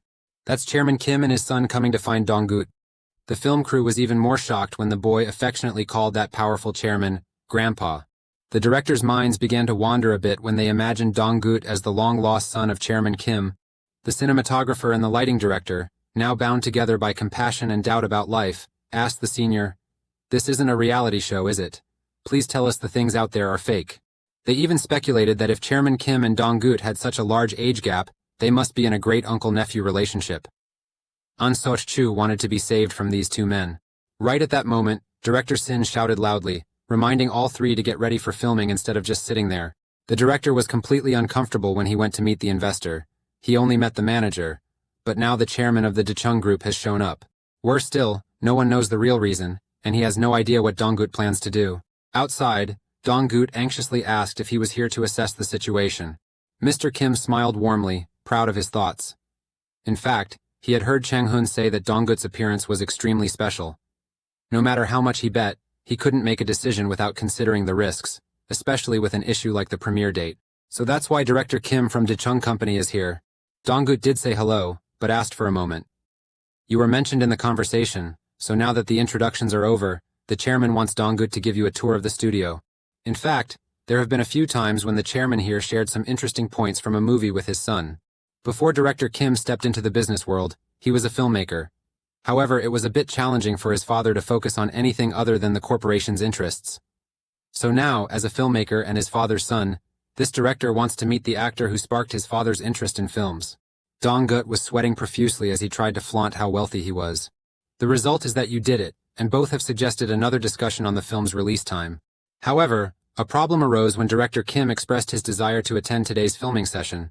He agreed to pay the fee for delaying the filming schedule, so he hopes Donggut will make accommodations. You realized that Chu Kim was testing you, so you needed to consider what to do appropriately. According to the chairman, he must be baiting, So Donggut gradually asked back if you could request anything. So if you can convince both me and the chairman, can you double the investment cost for the priest's confession? Facing two old foxes will be a cunning young fox in its prime. In the end, the deal was finalized. Director Kim agreed to Donggut's conditions. And now is scene 45. The Hymn for the Departed begins filming. Mathieu didn't understand why the gentleman, already in such pain, didn't go to the hospital but instead sought him out. The frail man grabbed his hand and pleaded, "I'm so cold. It feels like my body is lost in thick layers of snow and indescribable pain." Through the confessions, Mathieu had met a ton of people, all of whom said that the only thing on their mind right now was the person's face. While the man endures torment in his frail body, his fate continues, forgetting the past and learning to accept the present. A bird can't stop before a millstone. The man tightly holds Mathieu's hand and excitedly says, "I left that in the drawer. Please go get it for me, father. That's all I wish for." Mathieu's eyes turned somber. He understood. Mujin pulled the white tie and held a tube of medicine in his hand, much to the relief of the trembling, guilt-ridden believer. He urged his father to hurry up, faster, faster. And as he wished, the fluid is being administered. Mathieu questioned him. "Why don't you confess your past to me, you deceitful one? Or are you just trying to steal my forgiveness? Is that enough to cover up that filthy past?" Finally, the white tie fell down. Another tree was used. The trembling, shrill voice kept pleading with the father to stop. "It hurt so much that my limbs convulsed violently. But this is the time of judgment, the first sin among the 7 deadly sins. It is the consequence you must face for your laziness. The past and your sins will remain there. We will meet again." A murderer perfectly reenacted in front of Director Kim, making him unable to blink. Mathieu laughed savagely as he delivered the verdict. "You cannot erase the past. The sins will remain forever." The space became silent, with nothing but the whispers of the sinner's guilt. Like a stain that cannot be erased, and a sin that can never be washed away. The disappearance of the sinner resonated deep into his heart. And cut, Donggut stops performing. However, one truth remains. Even after leaving the role, the emotions of a killer still haunt him. You need to splash some water on your face to wake up. If you count your previous life, you're already past middle age. But the character you're playing now is still a tough challenge. In your last life, you played a few more difficult roles, but you went through those experiences alone. Now with so many people around, you feel much more at ease. At that moment, a senior opened the door and saw Donggut. He misunderstood that she was crying because of the water on her face. Donggut quickly explained that he wasn't crying, but more importantly, how is the chairman? The guy immediately informed her that he had gone home because he felt like a burden. Instead, President Kim wants to invite Donggut to the party after filming. And then the kid was dragged to the bar to celebrate wrapping up the shoot. Bet has been drunk for a while, tipsy, trying to coax Mr. Sin. "Why do you look so gloomy? The release schedule issue has been resolved. It feels like a huge weight has been lifted. Moreover, today's a good day for filming, so just let loose." Mr. Sin is still in shock. He didn't expect everything to be resolved this way. When he heard that the release time had been changed, he was extremely shocked. Normally, Director Kim would give a vague reason, but when asked for details, this case was different. The reason is Donggut. The boy is really an actor, not even a member of the film crew, but it's unbelievable that a child could convince the investor. Mr. Kim was also present at the party today and sat right next to Donggut.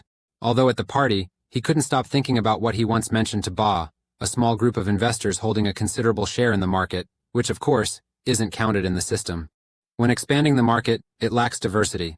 The future is indeed hard to predict, but the kid has impressive knowledge, even though he is only 2 years older than your daughter. And because of your acting, Mr. Kim is curious if Donggut plans to dive deeper into the Korean film industry. They are hosting a wrap-up party today to announce that they will double their investment in this project, so Mr. Donggut wanted to share a few words. He hesitated, wondering if he should speak, but then he did. The Korean film industry has grown rapidly recently. It's a potential industry but also a risky one, with many different paths, making it a multi-purpose industry. The more promises made, the more side effects there are, most commonly seen in vertically integrated profit structures by most monopolists. However, Director Kim somehow thinks it leads to side effects when this is as clear as day in Holy Quat. But Donggut's understanding is very clear. This is not a federal country, but South Korea. American cinema is an expanding market where it's easy to form vertically integrated profit structures. However, it is not like that. Director Kim is in for a second shock. He only caught part of what Dad said about this issue, but the kid knows more about the film industry than an old-timer like him. Even though it's only at this age, from the perspective of a newcomer, the investment systems of Holy Quat and America remain intact, but the issue in film production in Korea is a side effect of the open market. He didn't expect the kid to pay attention to what lies beyond the immediate benefits. The excitement grew even more when he found someone who shared the same topic. He suddenly asked if actor Kang had ever heard about the plan to build a film industry center. He's talking about acting. He wants to know if Donggut has ever considered becoming a businessman. With that vision at this age, the future would be incredibly promising. This isn't something Donggut is sure about because you're still a student. Just as he was about to say more, the two directors rushed in and hugged the kid tightly. He apologized to the director, but since he missed the gut so much, even though Mr. Kim knew this was a place for everyone to unwind, he probably accidentally found a drunkard. Now he gets it. Even without hearing the words, the kid didn't finish. The boy Donggut just wants to live the life of an actor. When Donggut was enjoying the wrap-up party, a fierce storm was brewing at Sunquan Group. Mr. Kim is constantly troubled because Donggut's shift from a national icon to a darker image is leading to a major risk. The company's manager, Sun Quan, argued how they could assign him to an inexperienced manager like that. This concerns the company's and the actor's interests. Donggut has been welcomed by many major companies and has become a top star, an exception to Dion. It's not that he filmed it just for the advertisement, but because he was playing the role of a killer, all contracts for a month were put on hold. Mr. Kim questioned back, "Should I just leave Donggut alone? An actor in the company is focused on their work, and here you are, scolding me for neglecting the kid." However, that's not what the manager meant. The more Min spoke, the angrier he became. If that wasn't the meaning, then what was it? The boy's father tried to argue, shouldn't they let outstanding individuals go with a highly qualified manager, or else it would take centuries to rise again, and this is what Mr. Kim said when they were newcomers? More than anything, Bong Chun is really having problems right now. It's hard to believe he has been leading the actors for 3 years. If it weren't for the special treatment, there would be no other reason for him to make it this far. Mr. Kim tried to stay calm. Although he was wrong, he had a point. Then Mr. Kim gave Cha a chance. "Come and persuade me. If you want so badly to be Jiang's manager, then go convince him yourself. Once he agrees, and Cha will be overjoyed." Mr. Kim knew for sure that Cha would try to approach Donggut, and of course he had many advantages over Lee Bong-chun. Let's see. There's a saying that whether newcomers in this industry can survive or not depends on their managers. When they work with producers and directors, they often have to endure ridicule on behalf of their actors. Now things are getting more and more chaotic, and if Lee Bong-chun can't overcome it, his managerial position will be removed. However, he has a strong belief in this matter. They should trust that Busan boy to shine on this Seoul land. Bong-chun was immediately invited to a strange meal by manager Cha and began questioning how actor Jiang treated him. "Bong-chun really appreciates me a lot. How Bao Donggut always values me, so I feel very lucky." Everyone likes it at first. Managers usually start off being treated like the right hand of stars, but as they get close, the formalities disappear. I'm sure Bong-chun will be treated like a servant. Cao Li doesn't understand what An Cha is saying. Now father began asking Bong-chun about the monk's confession. "Are you the one who chose it?" But the answer was no because Bong-chun didn't think he would control Donggut's career. However, when it comes to the father's name, that is the issue. He started lecturing, if actor Jiang had a more experienced manager, would he take on the role of a murderer in his next film? It's good to play different roles, but you need to consider the audience's feelings too. Even if he's just a rookie, Lee Bong-chun can't ignore his actor like that. Manager Cha asked if Lee had ever suggested any advertising contracts for him, or connected him with any famous director. Before Bong-chun's obsequiousness, manager Cha became increasingly overbearing, thinking it was time for Donggut to reconsider the basics before it was too late. Criticism of Bong-chun is growing, and he wants Lee to take care of himself before becoming a manager for an A-list actor. If an actor who knows nothing pairs up with a rising star, it's a recipe for disaster, and Donggut is at the age where he's trying to find his footing. So the question arises, are you ready to take responsibility if your next movie flops, and has your attitude changed? The more this guy talks, the more he acts like he's the key to Donggut's success or failure. But Bong-chun didn't just sit quietly and endure it. He stood up abruptly and shouted in his face, "What the hell are you talking about?" To talk about Donggut's role, it's a film that embodies arrogance, laziness, wrath, greed, hatred, envy, and lust, the 7 deadly sins. The main character grew up with a father who worked as an undertaker. Kim Moo-chin became desensitized to death, and as he grew older, he studied doctrines and became a pastor, but the world remained just as dark. A young man died in a luxurious hotel room after a plan to stab someone and flee, killing an entire family, and the mother knew nothing but to feel pity for her son and take care of him. A man with a sinful past but now reformed found solace in his work as a priest. He performed a ceremony for the man about to depart from this world, praying for his eternal suffering. Mathu knew this was wrong, but he didn't intend to stop. "You once swore to God, if you don't do it, I will." The gentleman was just taking a brisk morning walk when he saw Cha Matthew praying. You warmly greeted him, but sir, where were you last night? He didn't understand why Cha Mathieu wanted to know about that, and was surprised that Mathieu had come to his room late yesterday afternoon to ask a few questions, but he was out. He still kept that smile and apologized to Mathieu for having an urgent matter when he arrived. You pretended to understand everything as if it was in the palm of your hand last night. The Lord wanted to do something with his devout wife. However, it's still too early. The two deacons were curious about what he prayed to God for. Surely God must have listened to him, right? Well, he just wanted to redirect his path. Duke Ong told Mathieu to share a few thoughts about leaving the academy to gain real-world experience as a priest. Then, he would ask questions about loyalty and purpose. He too had once questioned things before fully committing to this path. With all his loyalty, the Lord will guide Cha Mathieu on his path, so Cha Mathieu, don't worry too much. A sly smile appeared on Mathieu's face. Is it true that God will guide this path? You left when both were hiding the demon behind their prayers. Mathieu sincerely thanks you, sir. You will make him pay soon. Just shouted cut the knot, and dashed off without a care. He had to go to the restroom, couldn't hold it any longer. The problem is, you have to pay attention when the scene ends because you're wearing Sudan. Suddenly upon entering, he immediately ran into Bong Chun, whom he hadn't seen for a long time, but with a face that wasn't quite intact. Dong Gut anxiously asked, "What's wrong with your face? Did something happen this morning?" Was about to brush it off, but unfortunately, Bong Chun slipped. A fighting face appeared clearly before Dong Gut. The boy was deeply shocked and extremely angry, and on the same day, Mr. Kim had another headache. Dong Gut, with a face full of rage, questioned Mr. Kim about what exactly was going on. You want to know what's going on between Bong Chun and Manager Cha? Mr. Kim is in a tough spot. He knows the boy feels uneasy hearing that from his manager, but honestly, there's no shortage of pests in this company. You know this better than anyone after going through 2 generations. You've been betrayed by former managers even though they helped actors reach the top. But in this life you will choose based on trust, not skills. So the boy shouted if his acting caused this mess, then it would have been better if you hadn't tried to support me from the start. However, there is also a difficulty for Kim. He couldn't speak back to Manager Cha, which is why he let him meet Bong Chun. Everything is truly a hopeless mess. More than anyone, Mr. Kim knows very well that Bong Chun is not like Manager Cha. He has a warm heart. Cha probably thinks that Bong Chun would give up if threatened, and although he knows everything, he has to choose to stay out of it. So he feels that if Bong Chun can't overcome this challenge, he's not worthy of working with Dong Gut, so he hopes she understands. After all, Manager Cha already said he's not interested in the boy anyway. And just pretend this never happened. Bong Chun was wrong to fight, but it was Manager Cha who provoked him first.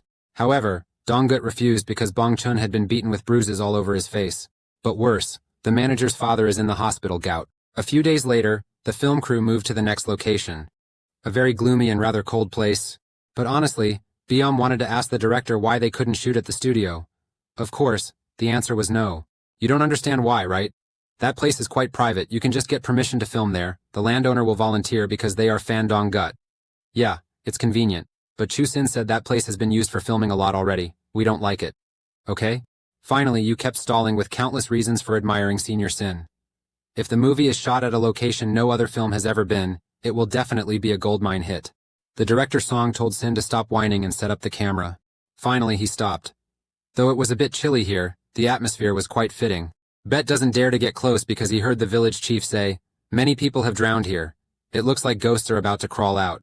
However, as the child of a funeral director, being afraid of ghosts is what's strange. Aren't people scarier? Moreover, he believes that if it jumps out to scare someone, there's nothing to lose. It might even become famous. Just at that moment, Bet hastily grabbed the bag and ran over shouting, "Sure, how far did you go while I was getting the stuff? I told you I was afraid of ghosts." Now the director is freaked out. Who was he talking to earlier while Bet just arrived? This movie is really going to be a hit, right? During the trip, Dong Gut calmly asked Bong Chun if he had nothing to say to him after everything. He hesitated for a moment but eventually responded to the boy. Bong Chun admitted he was a bit hot-tempered.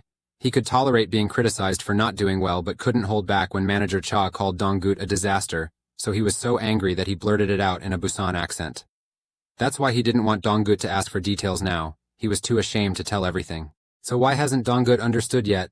Why did the manager's arm break?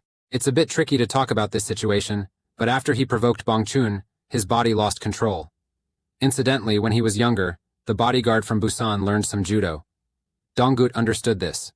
Based on his account, when Manager Cha raised his hand again, Bong Chun just defended himself by flipping the person over his shoulder. Now Bong Chun confessed to Dong Gut that he couldn't stop thinking about it, so he visited Manager Cha on his day off. At that moment, He asked why you came without any regret as he imagined. Instead, Cha was just surprised by his new appearance. He criticized him for being too rude to become a manager. Perhaps Donggut guessed that it might be due to his new eyebrows drawn in the interface. Our Bongchun was just a bit upset, so he used razors to create those cuts to look tougher. It actually looks good, seems more serious now. Donggut teased him about the older gang members, making him want to cry badly. Right at that moment, Donggut discovered something in the car's compartment. You want to open it, but Bongchun quickly tries to stop you. However, Donggut was a step quicker. He read everything in the notebook, and it showed several names along with the contact information of Bidiet in the TV station department. It's safe to say he's extremely confused now that the little one knows everything. As for Donggut, he's quite calm about it. It's just that he noticed some unusual signs and figured it out. Honestly, gathering this much information from the TV station took quite a lot of time, so he asked Bongchun where he found it. The young man, who had just drawn his eyebrows, explained with difficulty that the manager had lent it to him when he visited. This was to help him prepare for his return to the TV station once he was done with the film department. Donggut was very grateful, but he thought he should return the pen. Because Manager Cha took advantage of Bongchun's innocence, he will ask for a favor in return for lending this. So the next thing Coach Donggut told Bongchun was, "No one gives you anything for free in this business." Then they moved just in time to the new set of the movie. Bongchun seemed a bit nervous, but Donggut laughed and admitted that this was a perfect place to scare people, making the guy turn pale. However, it seems Donggut noticed that this senior was struggling. He mumbled, "How can I let it slip without losing face now?" So he turned to ask the director if they could use effects. It was a bit tricky because of the fog, so they might need to recalculate, but Director Sin firmly refused. They had to capture this scene perfectly. The lighting director can't take it anymore. Who could possibly stop someone as stubborn as An Sin? If they are told to do something, they will do it even if it kills them. In the end, they don't know whether they're filming a movie or a documentary here. Donggut could see that everyone was putting in a lot of effort. Just at that moment, a senior actor came over to ask Donggut a few questions about the scene.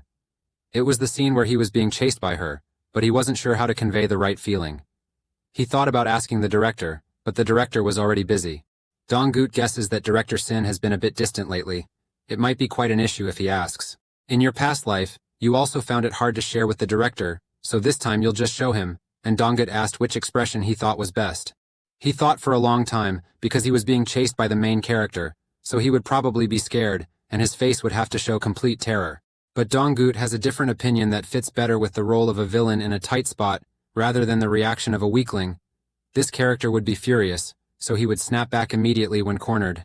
Of course he would be terrified of death. Don't stop there, Donggut. Give him one more tip. When reading lines, keep a bit of water in your mouth and slowly swallow it. This will strengthen your voice and make your lips more flexible. The conversation between the two brothers caught Sin's attention. The more he looked at the boy, the more surprised he became. A 17-year-old actor who was the backbone for everyone on set, he thought the boy should be called Director Zhang to be worthy. Now the 69 bloody hands scene begins. He is a merchant who has lost everything, and is searching for the dog hiding around this fog. He exploited innocent merchants and threatened them. A foreign employee lost a finger while working in the factory, and he terminated their employment contract after exploiting them to the fullest, then called them useless. His wife couldn't bear his abusive nature, so she took her own life. The 49-day memorial for his wife hadn't even ended when this cold-blooded man was already fooling around with his lover, and now he's proudly bragging, "I killed that bitch. Both of them are the same, so show your face." That mistress fulfilled his desires. She committed a crime. So what was his crime? Breathe while you can, and reach the place where her body remains. The deep, bottomless swamp and the cold mist covering it. Anywhere from within that mist, a demonic hand will wrap around him. And the judgment will begin from here. Killer chasing killer, with a fierce glare and a cold, emotionless voice that would make the other's sensitive ears tremble with fear like never before. Found you. Someone like him deserves a fitting punishment. In another scene, Scene 7, a Seo Dokwang also appears and begins. The detective was enjoying a bowl of black bean noodles when a man walked in. He struck him straight in the nape and then loudly called the detective a mutt chachang mion. The nodding guy who just got hit is Seo Dokwang, played by actor Seo Chan Trin, and he's a detective investigating serial murders while on vacation. Sounds like a great vacation, but your comrade next to you doesn't believe you'll escape. Better look at that pile of files. The detective quickly skimmed through them. 2 cases in Seoul and 1 in Gangwon. They seem to point to Jungchun Bokdo, but why are people so sure it's the same person? Investigator told him to check the next page. It outlines the methods of the crime. The overview includes 1 person overdosed, 1 strangled, and the other hanged, with the deceased on the ferry due to drowning. And all the bodies found had a cross over their hearts. There's only one word to describe the killer. He's truly insane. His intention was the cross and destroying the victim's heart. Difficult to understand because there's nothing in common between the victims. They didn't even know each other. Their jobs, ages, and residences were all different. Detective Seo believed the killer wasn't picky, but if it was the same person, there must be some clue. What are those clues anyway? The investigator's head is throbbing. There was no prior plan, no fingerprints, blood, or hair at the scene. The weapon was quite unusual, but he doesn't think they found the right one. Suddenly the detective smiled broadly and announced that he would take on this unexpected case. But he made a deal. If I do well on this job, he'll report it to the higher-ups, and I won't be banned anymore. Detective Seo was extremely excited and confident, saying no one could catch these crazy dogs better than him. And this story is gradually coming to an end. When the self-proclaimed judge meets the true advocate of justice, what will Leo Kim Machin Matthew do now? Scene 75, the detective and the monk begin.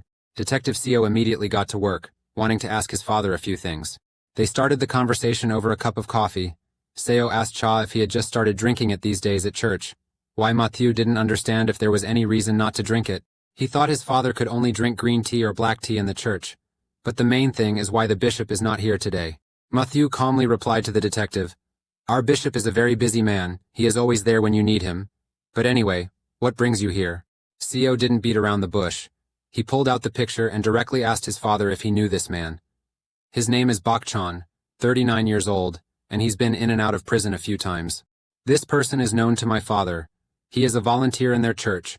Whatever his past was like, he has prayed with all his heart and repented. Of course, there's nothing to it, so Mujin naturally told the detective. But Seo felt that Bak's faith had been shaken. He had fallen back into his old habits of addiction. The scrutiny grew. Seo revealed a few things he knew, about a drug that could send you to heaven with just one dose, and something else that brought him here. Bak Cheon had found the real way to heaven. He was found overdosed with many syringes around him.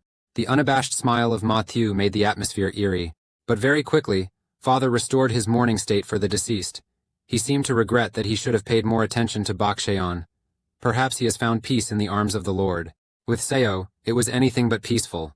Wouldn't it be better if he just went to hell? And it is unknown whether it was accidental or intentional that the detective revealed some pictures that should not have been shown to Mathieu as someone unrelated, but he told his father not to mind and to continue answering the question whether any of the followers had unusual behavior towards Bakcheon or had a grudge against him, for example. Mathieu Cho or not, Kao Bakchan is always the last one to confess. He has let go of the past and turned his eyes to God to start a new life. SEO, you're pulling that teasing stuff again. Confessing won't erase all sins. Trash is still trash no matter what. After finishing, the detective asked to leave. But before he could stand up, a wooden cross caught Seo's eye, making him curious. This is the cross carved by Mathieu himself. It is his hobby, and he carves them in his free time to help him focus better. The atmosphere of the conversation became more relaxed as they talked about the father's craftsmanship, and the detective wanted one too. Mathieu whispered to the detective about what he had just said. Do you really believe that the bad guy will always be bad? Of course, he completely believes that. Trash is still trash. Have you ever heard confessions in an interrogation room? If there was any remorse in their actions, they would never say I was really unlucky. Seo himself remembers he used to judge those things without hesitation, but recently there have been some issues related to human rights. Suddenly realized I had taken up too much of my father's time, so I quickly asked to leave. Before leaving, Seo asked his father a puzzling question. Do you believe it was fate's fault? The one thing all religions aim for is fate. Mati silently paused for a moment, masking it with his saintly smile. His eyes grew distant. The gloom is overwhelming, and even Mathieu isn't sure of the answer to that question. The scene ends here. Just as he takes off his tie, someone arrives. The senior detective kept ruffling the kid's hair because he did a great job, just like what was heard from Huin Seop. SEO told the kid that completing every scene in one take felt very satisfying, unlike before when director Sin kept making them redo it. Maybe it's because Donggut looks so mature now, but even senior SEO invited the kid out for drinks after filming. But just to clarify, the kid's not old enough yet. Senior SEO was very curious. If the kid hadn't mentioned it, no one would have known he was underage. He even bragged about how at that age, he was already drinking soju like it was fruit juice. Because the atmosphere was so relaxed, Donggut casually admitted that he never actually drank soju. This surprised Anseo because it was the first time he mentioned this. Donggut knew he had slipped up, so he tried to cover it up by talking about the last time director De Chung hosted the dinner party. I was sitting right next to you, And after you drank 3 glasses of soju, you couldn't control your actions anymore. Actually, that was the memory of Donggut's past life. The film and theater company had met with actor Seo. This is where you worked as a stage actor. That is why when he entered the film industry, he considered Donggut as a mentor and sought advice from him.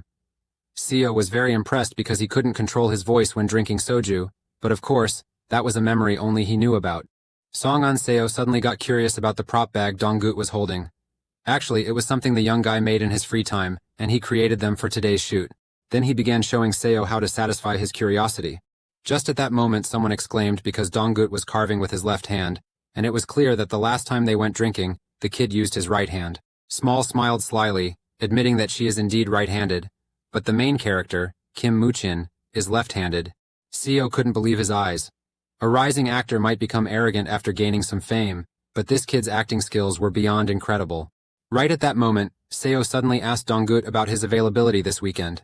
He wants Donggut to go to university with him. You don't understand why Seo wants you to go there. Now that you're here, looking around brings back memories because it's been a while since you've been to the university, and even harder to believe is that he said you should come to the film and theater company. Seo just came out and saw the kid, didn't expect him to be in disguise so quickly. Of course, you have to dress up. He's inviting a famous actor to a crowded place, Seo chuckled. Just because you're busy doesn't mean you should bury yourself in the script all the time. Sometimes, you need to unwind. Right now, they're at the company's rehearsal, and tonight the young actors will be performing here, so Seo guesses Donggut wants to see it. Nostalgia rushes back. This is the stage you once performed. But when Seo asked if he had ever acted before, he naturally had to deny it. However, Donggut seemed very familiar with this place, like coming home after years of being away, which made Donggut uneasy. It's true that it's hard to deceive an actor's keen eye. He briefly mentioned it to outsiders like Donggut, so be mindful when you're on stage. Among the young actors today, there are quite a few fans of that kid. The people's sweetheart as always. Seeing her nervous, Seo reassured her. It's okay. At most we'll just take a few photos, and if it goes beyond that, I'll be here with you tonight. As for tonight's show, it's titled Bin Min at Western Sky, and Seo isn't sure if Donggut is any good, but their company has performed it quite a few times.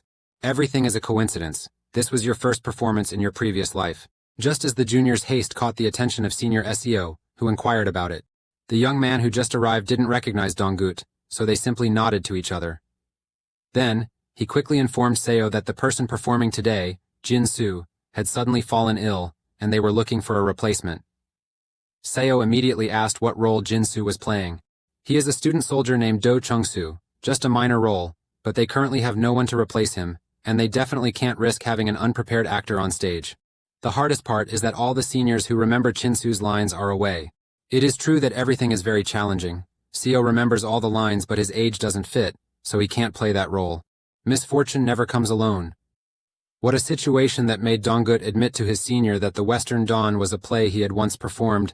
Seo was half believing, half doubting, thinking the little guy was just being reckless. But Donggut was certain you were at Teacher Bet's house, so you must have read all his scripts, including that one. So with all the passion for acting, you're sure you can play the role of Young-soo. Crazy acting or outstanding supporting actor, those are the common descriptions of Donggut in his past life. On the stage of the film company, Donggut was once a part of it, a life only he remembers. Whenever you think about the past, you see everything as a mistake, and that's true. Your heart is still filled with emotions and memories when you come back here. You really valued relationships like this. The feelings of regret, loneliness, and endurance are now unleashed. All of this is just an opportunity, so it's no big deal. Now Donggut will have fun with a Chin-soo on the stage. Chin-soo stepped forward with a crutch and asked to share his story with everyone, saying that he had returned as a soldier who fought against the Chiu army on the Nakdong River. All his comrades who had accompanied him, the youngest of whom were like him, had to face loneliness. It had bound his life to this disabled leg. He asked the passerby if they wanted a shoe shine but was met with disdain. Exactly. Lately I've had to make a living by shining shoes or begging for money. And now I will tell you the story of my life. Everyone was shocked by Donggut. That kid said they had never performed on stage, but not only do they have top-notch movie acting experience, their stage skills are also surprisingly good. Seo stared intently at Donggut without blinking. And even Donggut didn't expect that stage to steer his life in this lifetime to an unimaginable place. Chin-soo is now telling the kids, using his talent for storytelling, "Have you ever held a gun? I've heard about machine guns and the power of grenades. One day, a comrade who was always by my side got hit by enemy fire. At that moment, I thought it was the end, and I raised my head above the trench in front of their guns. Passers-by started getting interested in his story. It was the climax. I was stuck with a North Korean platoon commander. Suddenly, senior officers in the army, completely unfamiliar to me, treated me, fed me, and even promoted me. I guess I should have run away back then, but instead, I rolled around on the battlefield like an abandoned teddy bear with those medals for that rank. What did you say? I must have had a plan? All of Dong-gut's lines and expressions completely overwhelmed this man. He is the screenwriter Jong Dae. He is a writer capable of creating both traditional and modern Korean plays. Many famous scripts and popular performances have passed through his hands, and he himself is a legend. But for the past 3 years, he hasn't been able to write an opening for any performance because he hasn't found his muse yet. A monument of that time had completely lost confidence and was on the brink of collapse. Now it's even worse. Even if he could write, he couldn't rest. The actor saw it then. He was deeply regretting not asking for the contact information. The screenwriter Chung sighed deeply, thinking that with such talent, he should have been the main character. Moreover, his face seemed very familiar. Right at that moment, the heavens called, and Apple became the top choice for men, causing Mr. Chung to spit out all the water. This is the person. He hurriedly pulled out his phone and started dialing. He called despite it being sleeping time, and the person on the other end was Seot Chu, who happened to be the one filming The Confession of a Priest. Search Chu, half asleep, for the answer to give to the senior. Dong-gut is the main actor. Now the most unexpected turning point of Dong-gut has begun. He excitedly asked if I could visit your film set. The weather is getting colder and colder. Dong-gut kept spinning, and sometimes he got a moment to talk with Bong-chun because the chairman kept calling him for help. Dong-gut. And the current buzz leading to some rumors is about the play that Dong-gut performed only once, yet unexpectedly aired. Song An Bong-chun informed Dong-gut that it was time to attend the SBC Actor Awards next week. Recently, a Trin Si kept calling him, but the director said that because Dong-gut was tied up with the shooting schedule, he wouldn't go. BD Kim also quietly mentioned that he would win the Best Actor award, and they are worried about what to do if the lead actor doesn't show up. It's a real shame you couldn't make it. That youth film was a hit in CBC's history, with 40% of the votes, not just a record for CBC but for other stations too. But now there's a reason to turn it down anyway. Currently, everything is really great. In your previous life, it took a long and hard journey to gain recognition and a place in the world, but in this life, you can win the Best Actor award before turning 20. Dong-gut wondered how he should thank his mother at the awards ceremony. And right now, you are at the climax of the movie. This scene is honestly very difficult to act out. What if someone I trust stabs me in the back? Dong-gut took a deep breath to gather his emotions. And scene 101 unveils the truth. Detective Seo sped up, releasing his anger from within. Earlier, he had received the forensic report. Finally, the culprit left a clue. He tore apart the victim's chest to find something. A familiar blood-stained cross. Forensics thinks it's not meant to be sold anywhere, so it must be handmade. And the person who made it, of course, you know very well. The cross matched the weapon, sharpness, and length of a carved wooden stick. The perpetrator was unexpectedly that person. The detective hated himself for trusting his father. The cross my father gave me is still hanging in the car like a mockery. Detective Seo suddenly arrived as the church was holding a Christmas service, searching for Father Matthew. He used physical actions, prompting others to report that Father was talking to Bishop Kim on the 3rd floor. Without another word, he dashed up the stairs like the wind. Quickly reached the fateful door. He immediately opened the door and saw his father inside. But everything was too late. The detective's eyes seemed frozen. Cha Matthew is standing indifferently in front of the crime he committed, with blood as red as a Christmas Eve dress. And my father's smile made that Christmas night even more terrifying. Detective Nim has finally arrived. Scene 109. Arrogance continues to persuade right after that. Cha Matthew was handcuffed and seated in a pitch-dark interrogation room with only a dim light. Those who drown in arrogance will die from their own complacency. Trey Kopp laughed mockingly at Matthew for calling him one of the final sins. How funny it is that Cha has killed a few lost people and now calls himself a god of justice. Trey Kopp despises Matthew. Does Che know what he's doing? Cha is a murderer. What does Che think he can do now? Matthew was silent for a moment, then absent-mindedly recalled the words spoken at the bishop's office. You found the hidden truths in the bishop's office after all the chaos and then used wine to soothe your throat? Now what? Matthew asked Ngai. Today's wine seems to have a slightly sour taste, doesn't it? Trey Kopp ran out like a madman screaming for a doctor. He rushed to the hospital and yelled at the nurse, that bastard poisoned my drink, so you have to treat me first.